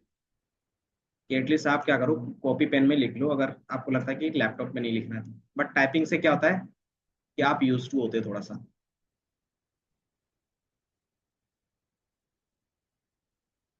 जो डबल इक्वल टू होता है use for the data compare, and then is use for memory ID base, memory ID base comparison.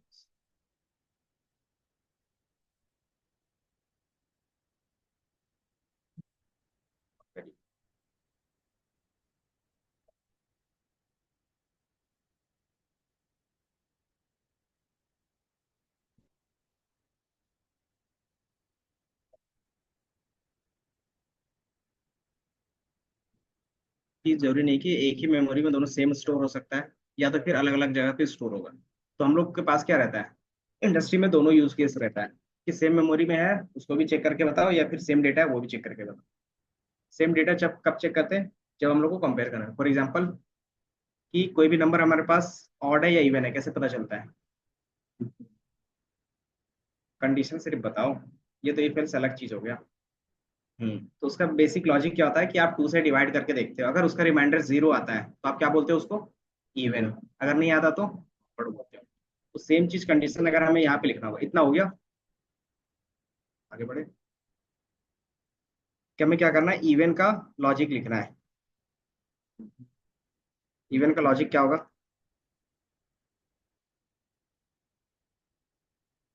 Even का लॉजिक क्या लिखेंगे कि मान लो आपके पास कोई भी नंबर है A = 34 है।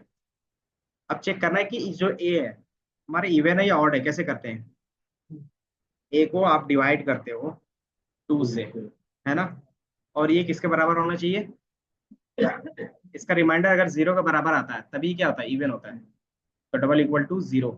सिंगल इक्वल टू क्यों नहीं दे रहे, हाँ, तो सिंगल इक्वल टू असाइन करेगा, डबल इक्वल टू कंपेयर करेगा, और ये कंपैरिजन किसके साथ करे, 0 के साथ। लेकिन ये कभी भी क्या आएगा, ट्रू नहीं आएगा। क्यों, क्योंकि हमें क्या चाहिए, जो रिटर्न आएगा वो हमेशा इंटीजर में चाहिए। तो आप इसको इंटीजर में भी कर सकते हो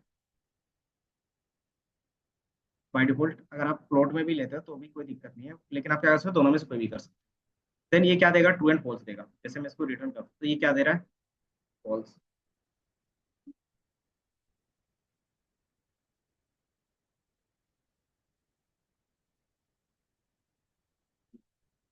इंटीजर में दोनों में से कोई भी यूज कर सकते थे। लेकिन हम लोग क्या चेक करते हैं, ये 0 किसका होता है, उसके रिमाइंडर का, याद है कि हमारा मान लो 30 या फिर मान लो 4 का ही ले लेते हैं एग्जाम्पल। अभी ये हमारे पास 4 है, ये चेक करना है तुम्हारा ऑड है या इवन है। तो क्या करते हो आप, 2 से डिवाइड करते हो, 2/4। तो 2/2, तो ये हमारा 2 हो गया, 2 × 2 = 4, और ये हमारा रिमाइंडर 0 आया। तो हम लोग रिमाइंडर चेक कर रहे हैं, तो रिमाइंडर के लिए क्या होता था, मॉडुलस होता था, याद होगा तो डिवाइड, अगर डिवाइड करेंगे तो कितना वैल्यू आएगा, उसका जो डिविडेंड होगा कि इतने से डिवाइड हो रहा है वो, तो यहाँ पे मॉडुलस यूज करेंगे। A/2 करेंगे तो कितना आएगा,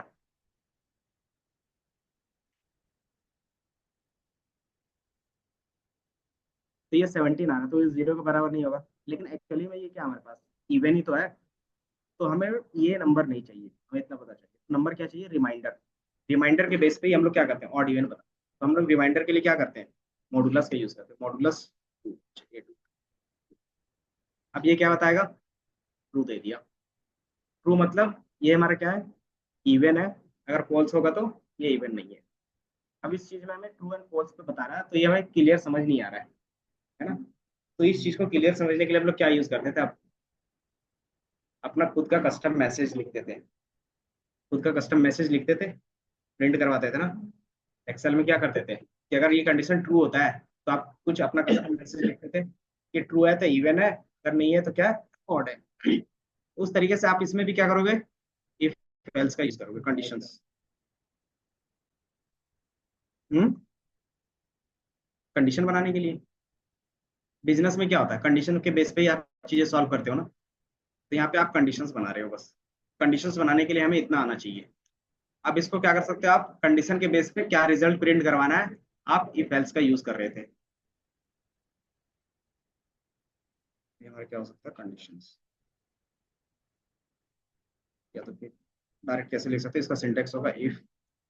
क्योंकि कहीं भी कंडीशंस लिखते हैं तो हमारा क्या स्टार्ट होता है, इफ से स्टार्ट होता है ना। इफ, फिर क्या जाता था, जल्दी से बताओ।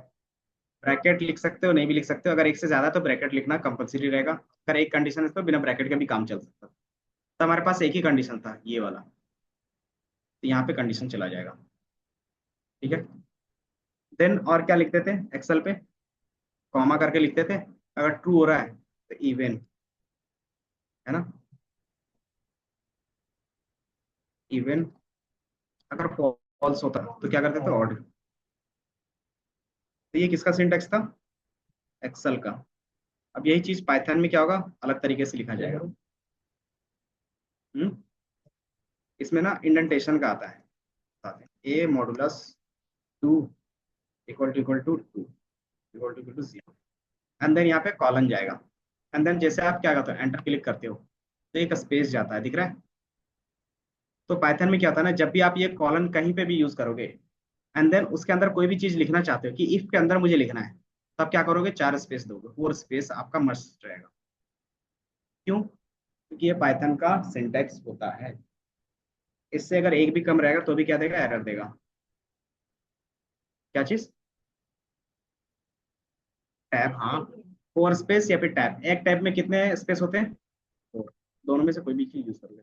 और बाय डिफॉल्ट जब कॉलन लगाते हो ना और इंटर क्लिक करोगे, तो पाइथन का इंटरप्रेटर क्या ऑटोमेटिकली समझ जाता है कि हमें इसके बाद क्या करना है, 4 स्पेस लेना है। तो ये मैंने फोर स्पेस क्या होगा ऑटोमेटिकली ले लिया। एंड देन हाँ, तो इसके बाद जो हमारा कंडीशन ट्रू होगा तो क्या लिखना चाह रहे थे हम लोग, क्या प्रिंट करवाना चाह रहे थे, प्रिंट इवन, है ना। और अगर ये फॉल्स होता है तो क्या प्रिंट करवाना चाह रहे थे। मान लो अभी हम लोग इसके बारे में कुछ नहीं लिखते, अभी सिर्फ इतना ही लिखते हैं। तो ये हमारा सिंपल कंडीशन हो गया इफ का। अगर ट्रू होगा तो ये प्रिंट करेगा। अगर ए की वैल्यूज अगर कुछ और हो जाए तो क्या देगा, यहाँ पे मैं लिख देता हूँ, और ए की वैल्यू मैं कर देता हूँ 17, ए इक्वल टू 13। ये कुछ प्रिंट नहीं कर रहा, क्यों। हाँ, तो मैंने इसको नहीं बताया कि अगर फॉल्स होगा तो क्या प्रिंट करवाना है। तो ये सिंपल एक कंडीशन के लिए हुई कि आपको क्या ट्रू के लिए प्रिंट करवाना है वो। इसके साथ अगर नंबर भी प्रिंट करवाना है तो क्या कर सकते हो आप, प्रिंट के अंदर वेरिएबल्स भी डाल सकते हो कॉमा लगा के। तो वेरिएबल हमारा ए था, तो बाय डिफॉल्ट हम ए यहाँ पे ले लेते। तो यहाँ पे भी नहीं प्रिंट हुआ, क्यों, क्योंकि बाय डिफॉल्ट ए हमने 13 यहाँ पे कर दिया। मैं क्या करता हूँ, ऊपर में लिखता हूँ ए इक्वल टू 30। तो ये दिख रहा है इवन 34। तो ये लिख लो। फिर हम लोग क्या कर सकते हैं, इस तरीके से मल्टीपल कंडीशंस भी लिख सकते हैं। हम लोग मल्टीपल इफ नहीं, सिंटेक्स आपको थोड़ा सा स्टार्टिंग में दिक्कत होगा, लेकिन मैंने बता दिया ना, आपको सिर्फ इंडेंटेशन का फोकस करना है कि मैंने यहाँ पे हटा दिया। और जैसे मैं रन करता हूँ तो ये क्या एरर दे रहा है,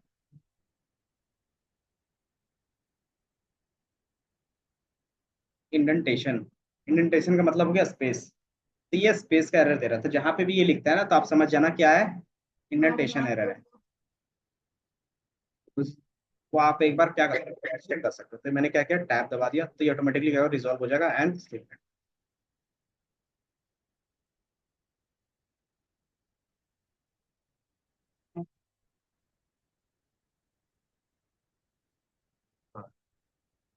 वही नहीं जा सकते, यही बस इफ का बताएंगे दो तीन और, इफ और इफ एल्स, बस यही बताएंगे।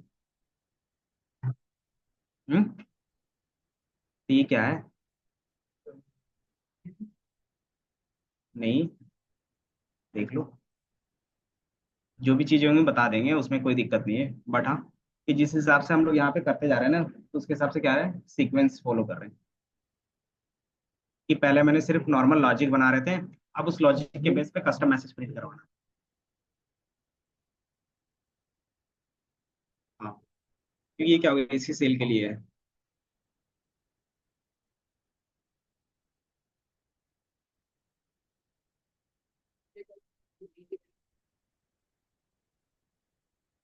ये समझ में आया? अब इसमें मुझे क्या करना था, ये ओड का केस था, ये इल्स पार्ट था। तो या तो आप इल्स लिख सकते हो जो बाय डिफॉल्ट दे रहा है, दूसरा क्या कर सकते हैं, इफ लिख सकते हैं, नेस्टेड इफ जिसको बोलते थे। इफ के अंदर इफ भी यूज कर सकते हैं, तो नॉट इक्वल टू जीरो। और अगर ऐसा कैसे तो क्या प्रिंट करेंगे, टाइप कास्टिंग बताया या नहीं बताया, ये बताओ मुझे।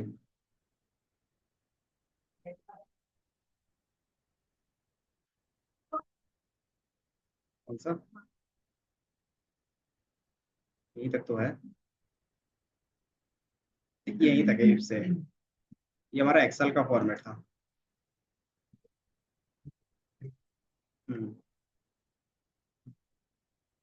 और वहां पे सारी चीजें समझ में आई है ना, तो यहाँ पे भी समझ में आएगा, बस सिंटेक्स का अलग रहेगा।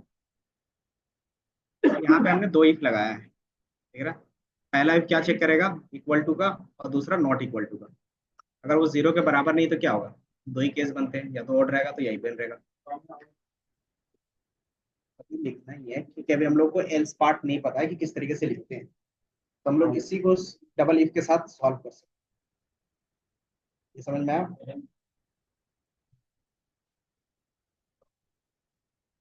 तो अगर हमें डबल इफ का कहीं पे यूज केस यूज करना तो कैसे करेंगे, तो वो मैंने बताया बस। कि अगर आपके पास एल्स का भी नहीं पता है तो आप इफ का ही यूज करके क्या कर सकते हो, मल्टीपल कंडीशंस लिख सकते हैं, समझे? कि दोनों क्या है, कंडीशन ही तो है, और दोनों क्या है, इफ ही है, तो हम इस तरीके से भी लिख सकते हैं। लेकिन इसका डिसएडवांटेज क्या है वो बताएंगे जब हम लोग इल्स का यूज करेंगे। पहला ये हो गया, दूसरा कि जितने बार आपने इफ यूज करोगे ना, वो हर एक केस बार बार यूज करेगा, मतलब चेक करेगा। और इफ एल्स में क्या होता है कि अगर एक ट्रू होगा तो दूसरा ऑटोमेटिकली वो चेक नहीं करेगा। लेकिन इसमें क्या होगा, इसमें दोनों केस बार बार चेक होगा। तो इसमें ये पहला वाला इफ भी चेक होगा, दूसरा वाला भी इफ भी चेक होगा।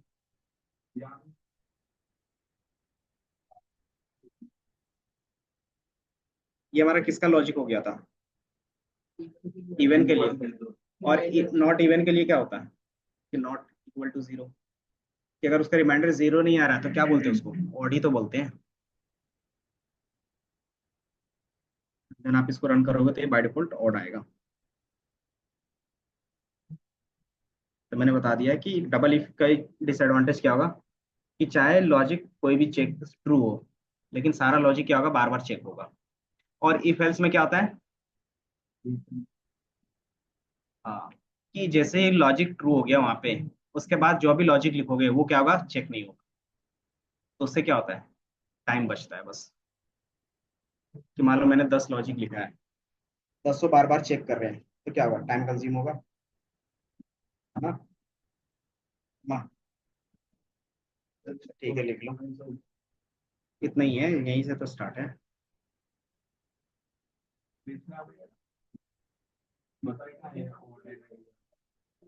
रन करोगे तो बता देगा ना। आप सिंपली रन करो तो आपको बता देगा कि ऑड है या इवन है। नीचे आपको लिख के दिखेगा प्रिंट वाले में लिखा होगा तो। प्रिंट हो रहा है या नहीं हो रहा है बताओ।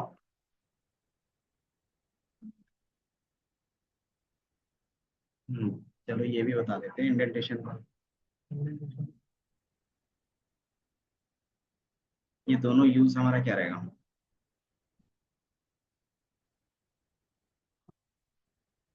कितना हो गया लिखा हुआ, आप बता दो कि आपने क्या लिखा।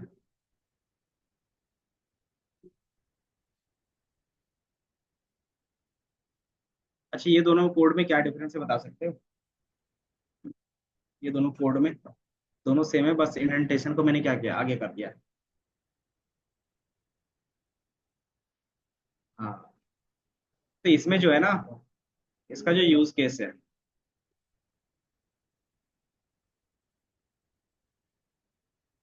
ये आपने क्या किया यहाँ पे, इफ के अंदर इफ लगाया है। ये मतलब ये ट्रू होगा तभी आगे चलेगा ये कंडीशंस, अगर ये फॉल्स होगा तो ये कंडीशंस नहीं चलेगा। क्यों, क्योंकि ये इसके अंदर है, ठीक है। और यहाँ पे जो हमने लिखा है, ये दो सेम इंडेंटेशन में है। अगर सेम इंडेंटेशन में कोई चीज होता है तो वो दोनों क्या है, एक दूसरे से इंडिविजुअल होते हैं। और चूंकि ऑड और इवन का केस हमें क्या करना है, इंडिविजुअली ही चेक करवाना है ना, तो आप कभी भी उसके अंदर नहीं लिखते। क्या, पहले सिंटेक्स समझने के लिए ना खुद से कोड करना पड़ता है। तो अगर आप स्टार्टिंग में खुद से कोड करके सारी चीजें करते हो ना, तो आगे जाके कंफ्यूजन नहीं होता। यही वो मैं बता रहा हूँ। तो इसमें ये डिफरेंस समझ में आया, ऐसा क्यों, कि ये क्या करेगा, ये इफ के अंदर ये इफ हमने लिखा है बस। क्या, ये भी नेस्टेड लीफ है, नेस्टेड लूप अलग मतलब सारी चीजें होती है। नेस्टेड का मतलब क्या हो गया, सिंपली एक के अंदर एक सेम चीज आप यूज कर रहे हो बार बार। तो लूप में भी रहता है कि नेस्टेड लूप आप यूज करते हो आगे जाके, कि मान लो कंडीशन क्या करते हैं, लूप के अंदर लूप चलाना है। मूवीज भी होगी लूप, देखा है। अच्छा ये बताओ, सिर्फ ये इफ एल्स का समझ, इफ इफ का समझ में आया, ये दोनों डिफरेंस समझ में आ रहा है। कि अगर आप सेम इंडेंटेशन पे लिखते हो तो वो दोनों इंडिविजुअल कंडीशन होते हैं, कि एक दूसरे पे डिपेंडेंट नहीं है, बस क्या है कि दोनों अलग अलग कंडीशन है। अगर आप इस तरीके से लिखते हो तो पाइथन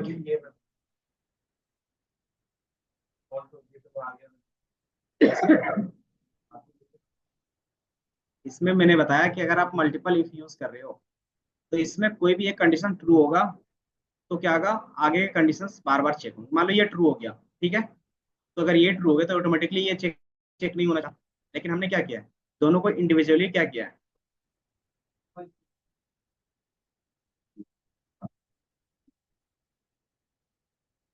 नहीं, लास्ट वाला क्यों कंसीडर करेगा? वो तो नॉर्मली प्रिंट के लिए ही कंसीडर करता था उसको, आप इफ एल्स में मिक्स मत करो। और नीचे वाला आप सिंपल समझो ना, ये हमारा इफ है, इसका इंडेंटेशन ये है ना।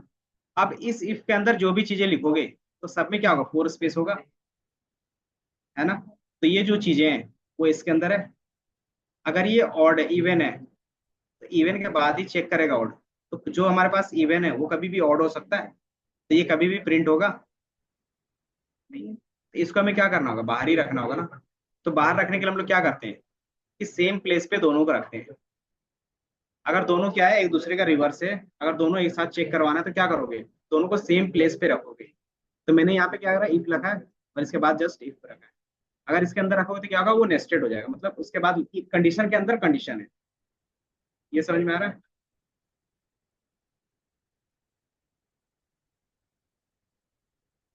ये नॉर्मल हमारा मल्टीपल इफ होगा। तो ये हमारा मल्टीपल इफ हो गया।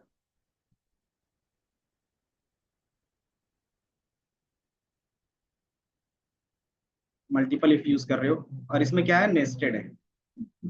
नेस्टेड कब यूज करते हैं, जब हमें कंडीशंस के अंदर कंडीशंस चेक करते हुए जाना है। जैसे इसमें एक और कंडीशंस लगा देते हैं कि पहले आपको चेक करना है कि नंबर जीरो से ग्रेटर है, तभी आप क्या करोगे, ऑड और इवन चेक करोगे। क्या कर सकते थे, हाँ, जैसे पॉजिटिव नंबर हो तभी आपको क्या करना है, ऑड इवन चेक करना है, अदरवाइज नहीं करना है चेक। तो क्या करोगे, कितने, तो पहले आप इफ की कंडीशंस लगाओगे और उसमें चेक करोगे कि वो नंबर पॉजिटिव है या नहीं है। एंड देन उसके बाद क्या करोगे, चेक करोगे इवन है या ऑड है। ये लिख लिया, इधर देख लो, ये कितना, ये हो गया। ये हमारा क्या था, नेस्टेड था। तो हमने यहाँ पे क्या किया था, नेस्टेड।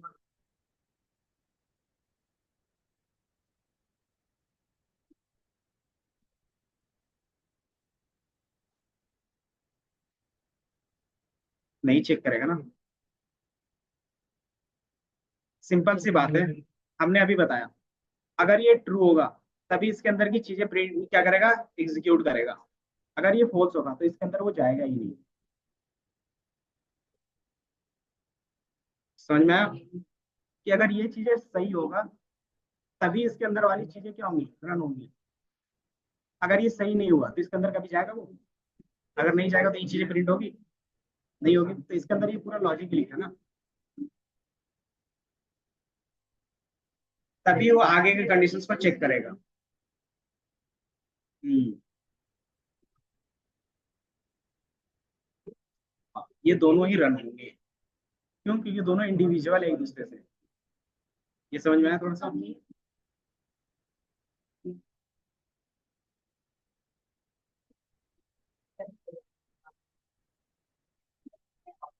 क्या हो गया, चलो ठीक है। हम्म, बस ये देख लो, नेस्टेड इफ और एक का सिर्फ क्लियर कर लो।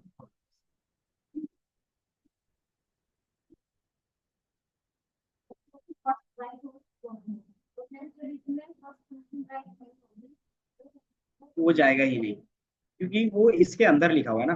अगर ये चीज ट्रू नहीं है तो इसके अंदर तो ये जाएगा ही नहीं। अगर जाएगा ही नहीं तो ये कभी भी रन होगा ही नहीं। तो ये नेस्टेड का क्या था हमारे पास, समझ में आया? सुमन, आपको चीजें समझ में आ रही है ना? क्या हो गया,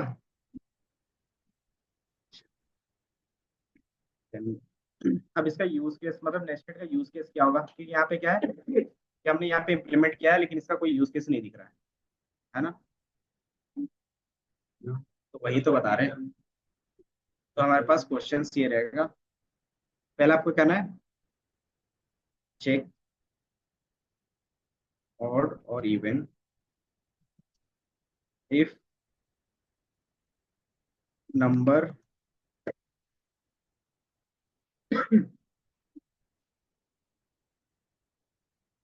ये समझ में आया क्वेश्चन? अगर नंबर पॉजिटिव होगा तभी आपको ऑड इवन चेक करना है, अदरवाइज नहीं चेक करना है। पहला कंडीशन क्या बनेगा? हाँ, तो पहला आपके पास बनेगा, मान लो कोई एक नंबर ले लेते हैं, नम नम इक्वल टू 24, ये 22, ये हमने एक नंबर ले लिया। पहला कंडीशन, इफ जो हमारा नंबर होगा मॉडुलस 2 इक्वल टू 0 होता है, जीरो करेंगे या फिर क्या करेंगे?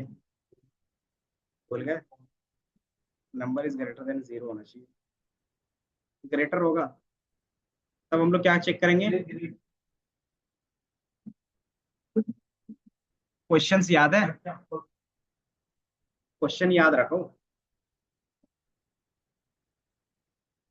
अब बताओ, अब दूसरा इफ हम लोग यहाँ से लिखे या फिर यहाँ पे, एक बार मैं नंबर प्रिंट करवा के यहाँ पे देख लूंगा कि नंबर एक्चुअली में क्या है। तो ये हमें क्या कर रहा है, 22 प्रिंट करवा के दे रहा है। अगर क्या है पॉजिटिव है, तो अगर यहीं पे माइनस का साइन लगा दूंगा तो क्या होगा? ये प्रिंट नहीं करवाएगा, है ना? तो मतलब ये क्या है, पॉजिटिव नंबर चेक कर रहा है। ठीक है,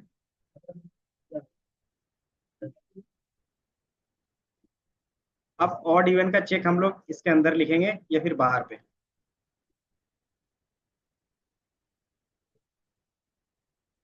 ये इफ यहाँ से स्टार्ट होगा या तो यहाँ से स्टार्ट होना चाहिए, दोनों में से कौन सा इफ होगा?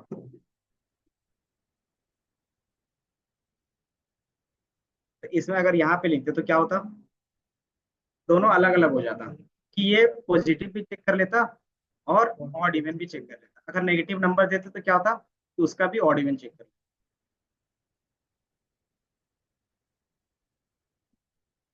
ऑटोमेटिकली लेता है पाइथन का। देन यहाँ पे क्या कंडीशंस लिखोगे कि जो हमारे पास नम है उसका जो रिमाइंडर है वो अगर इक्वल टू 0 है तो वो क्या क्या होगा, इन होगा, print percentage.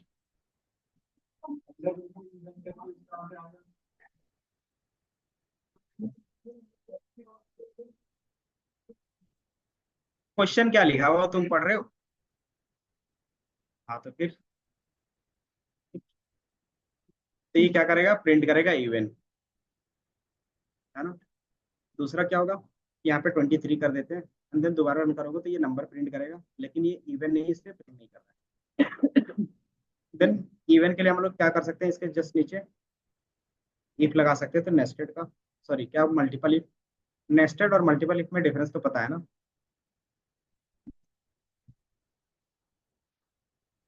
Not equal to 0 print करेगा, और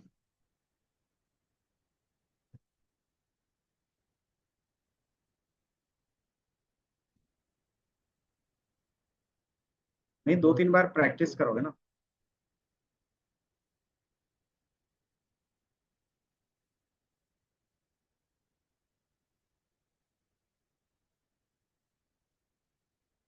ये समझ में आया?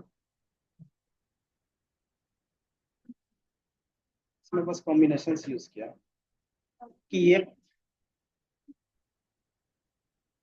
हम्म, ये रिमाइंडर ऑपरेटर है, रिमाइंडर ऑपरेटर। रिमाइंडर किसको बोलते हैं, जो हमारे पास जो उसका क्या रहता है, रिमाइंडर रहता है।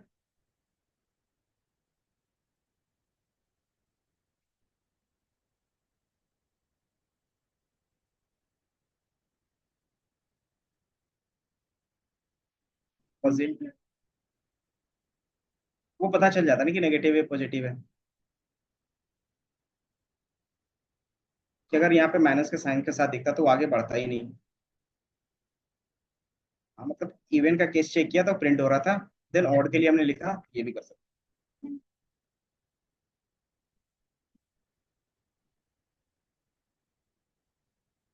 और अगर माइनस में लिखेंगे तो क्या होगा, कोई भी रन होगा, ये कुछ नहीं देगा। तो ये चीज आपको समझ में आ गई? क्यों नहीं दे रहा बता सकते हो? क्योंकि ये क्या है, कि ये कंडीशंस क्या है कि पहले पॉजिटिव चेक करोगे, पॉजिटिव होगा तभी आपको ऑड इवन चेक करना है। क्यों? क्योंकि उसी के अंदर हमने क्या लिखा है, केस लिखा है। अगर जैसे अगर ये रन होता कब, जब हम लोग क्या करते हैं, इसको सेम इंडेंटेशन में रखते हैं। ये दिख रहा है? अगर इसमें हम लोग -23 को करेंगे तो देगा या नहीं देगा ऑड इवन का? पक्का देगा। ये दोनों में डिफरेंस समझ में आ रहा है? हाँ, तो इसमें मल्टीपल कंडीशन है, तो इसमें सारा कंडीशन चेक होगा बार बार। तो इसमें सारा कंडीशन क्यों? क्योंकि सेम लाइन पे है। सिंपल समझो ना कि अगर सेम लाइन पे है तो सारा क्या होगा, सबके लिए चेक होगा। ये क्या है कि सेम लाइन पे नहीं है, ये क्या है, ये दोनों सेम लाइन पे है, तो ये क्या होगा, इस नंबर के लिए दोनों check। तो ये इंडेंटेशन के बेस पे होगा।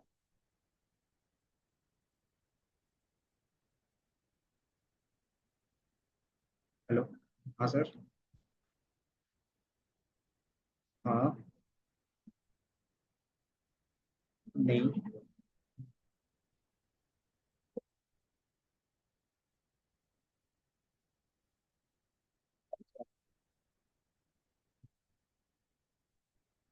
अच्छा।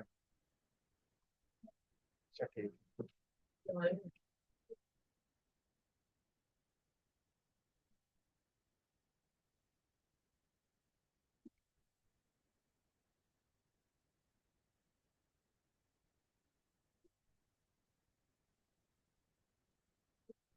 क्योंकि आपका पॉजिटिव है ना, तो अगर यहाँ पे माइनस को मैं हटा देता हूँ तो मेरे लिए क्या होगा, दोनों सही हो जाएगा ना।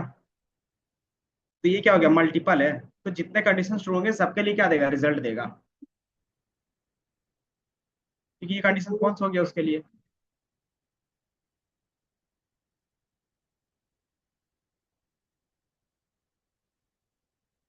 नंबर प्रिंट कब हो रहा था, जब पॉजिटिव था तभी प्रिंट होता है। अगर नेगेटिव है तो नहीं प्रिंट होगा। क्यों? क्योंकि मैंने वो इफ में लिखा हुआ है, कंडीशन डिफाइन किया हुआ है। तो आज के लिए इतना ही। सही।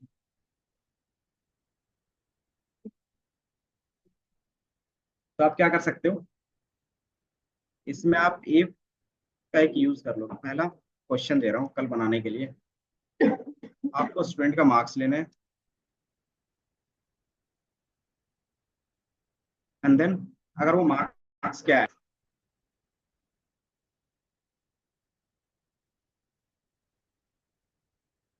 ग्रेटर देन, जो मार्क्स है वो क्या होना चाहिए, ग्रेटर देन 0 होना चाहिए, और लेस देन, अच्छा इस तरीके से, ग्रेटर देन 0,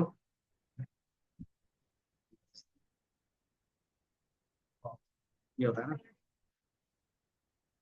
अच्छा यहाँ पे मार्क्स होगा बीच में। सिंपल है, पहला कंडीशन है कि जो भी स्टूडेंट का मार्क्स है ना, वो 0 से 100 के बीच में होगा, तभी आपको क्या करना है कि फर्दर प्रोसीड करना है। एंड देन उसके बाद बताना है कि अगर उसका मार्क्स कितना है, मान लो 33 है, 33 से कम है, उसको बोल देंगे एफ ग्रेड।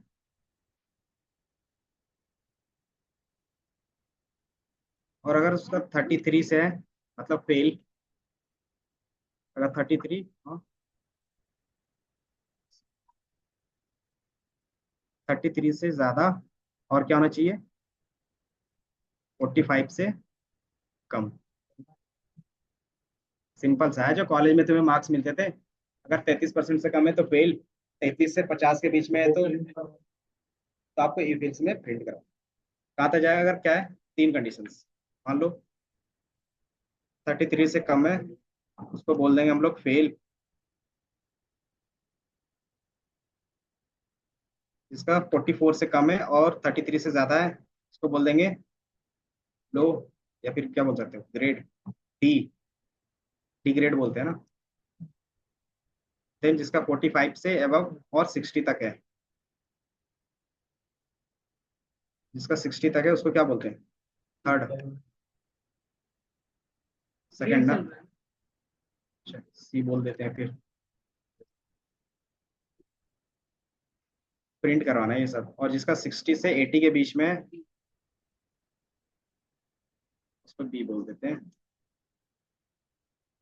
और जिसका 80 से अब है उसको क्या बोल देंगे, ए। और ये सारा चीज क्या होगा, मार्क्स के बेस पे होगा। क्वेश्चन सिंपल है, आपको सिर्फ प्रिंट करवाना है। सिंपली आप मार्क्स लोगे, अगर मार्क्स क्या है 30 से कम है, 33 से कम है तो फेल एफ, अगर 45 से कम है, 45 और 33 के बीच में है तो क्या लिखेंगे, डी। और अगर क्या है 45 से 60 के बीच में है तो उसको क्या बोलेंगे, बी। और 60 से 80 के बीच में, 60 से 80 के बीच में बी, और जो 80 से अब है वो तो अपना ही मार्क्स। तो ये नॉर्मल इफ का ही थ्रू बनेगा, एक इफ लगेगा और दूसरा एक क्या मल्टीपल इफ लगेंगे। ये सारा क्या हो गया, मल्टीपल इफ के अंदर जाएगा, और ये हमारा किसके अंदर जाएगा, नेस्टेड। पहला इफ बनेगा एंड देन उसके अंदर ये सारा इफ चला जाएगा, क्योंकि मार्क्स 0 और 100 के बीच में होगा तभी क्या करना है, ग्रेड देना है, अदरवाइज नहीं देना है।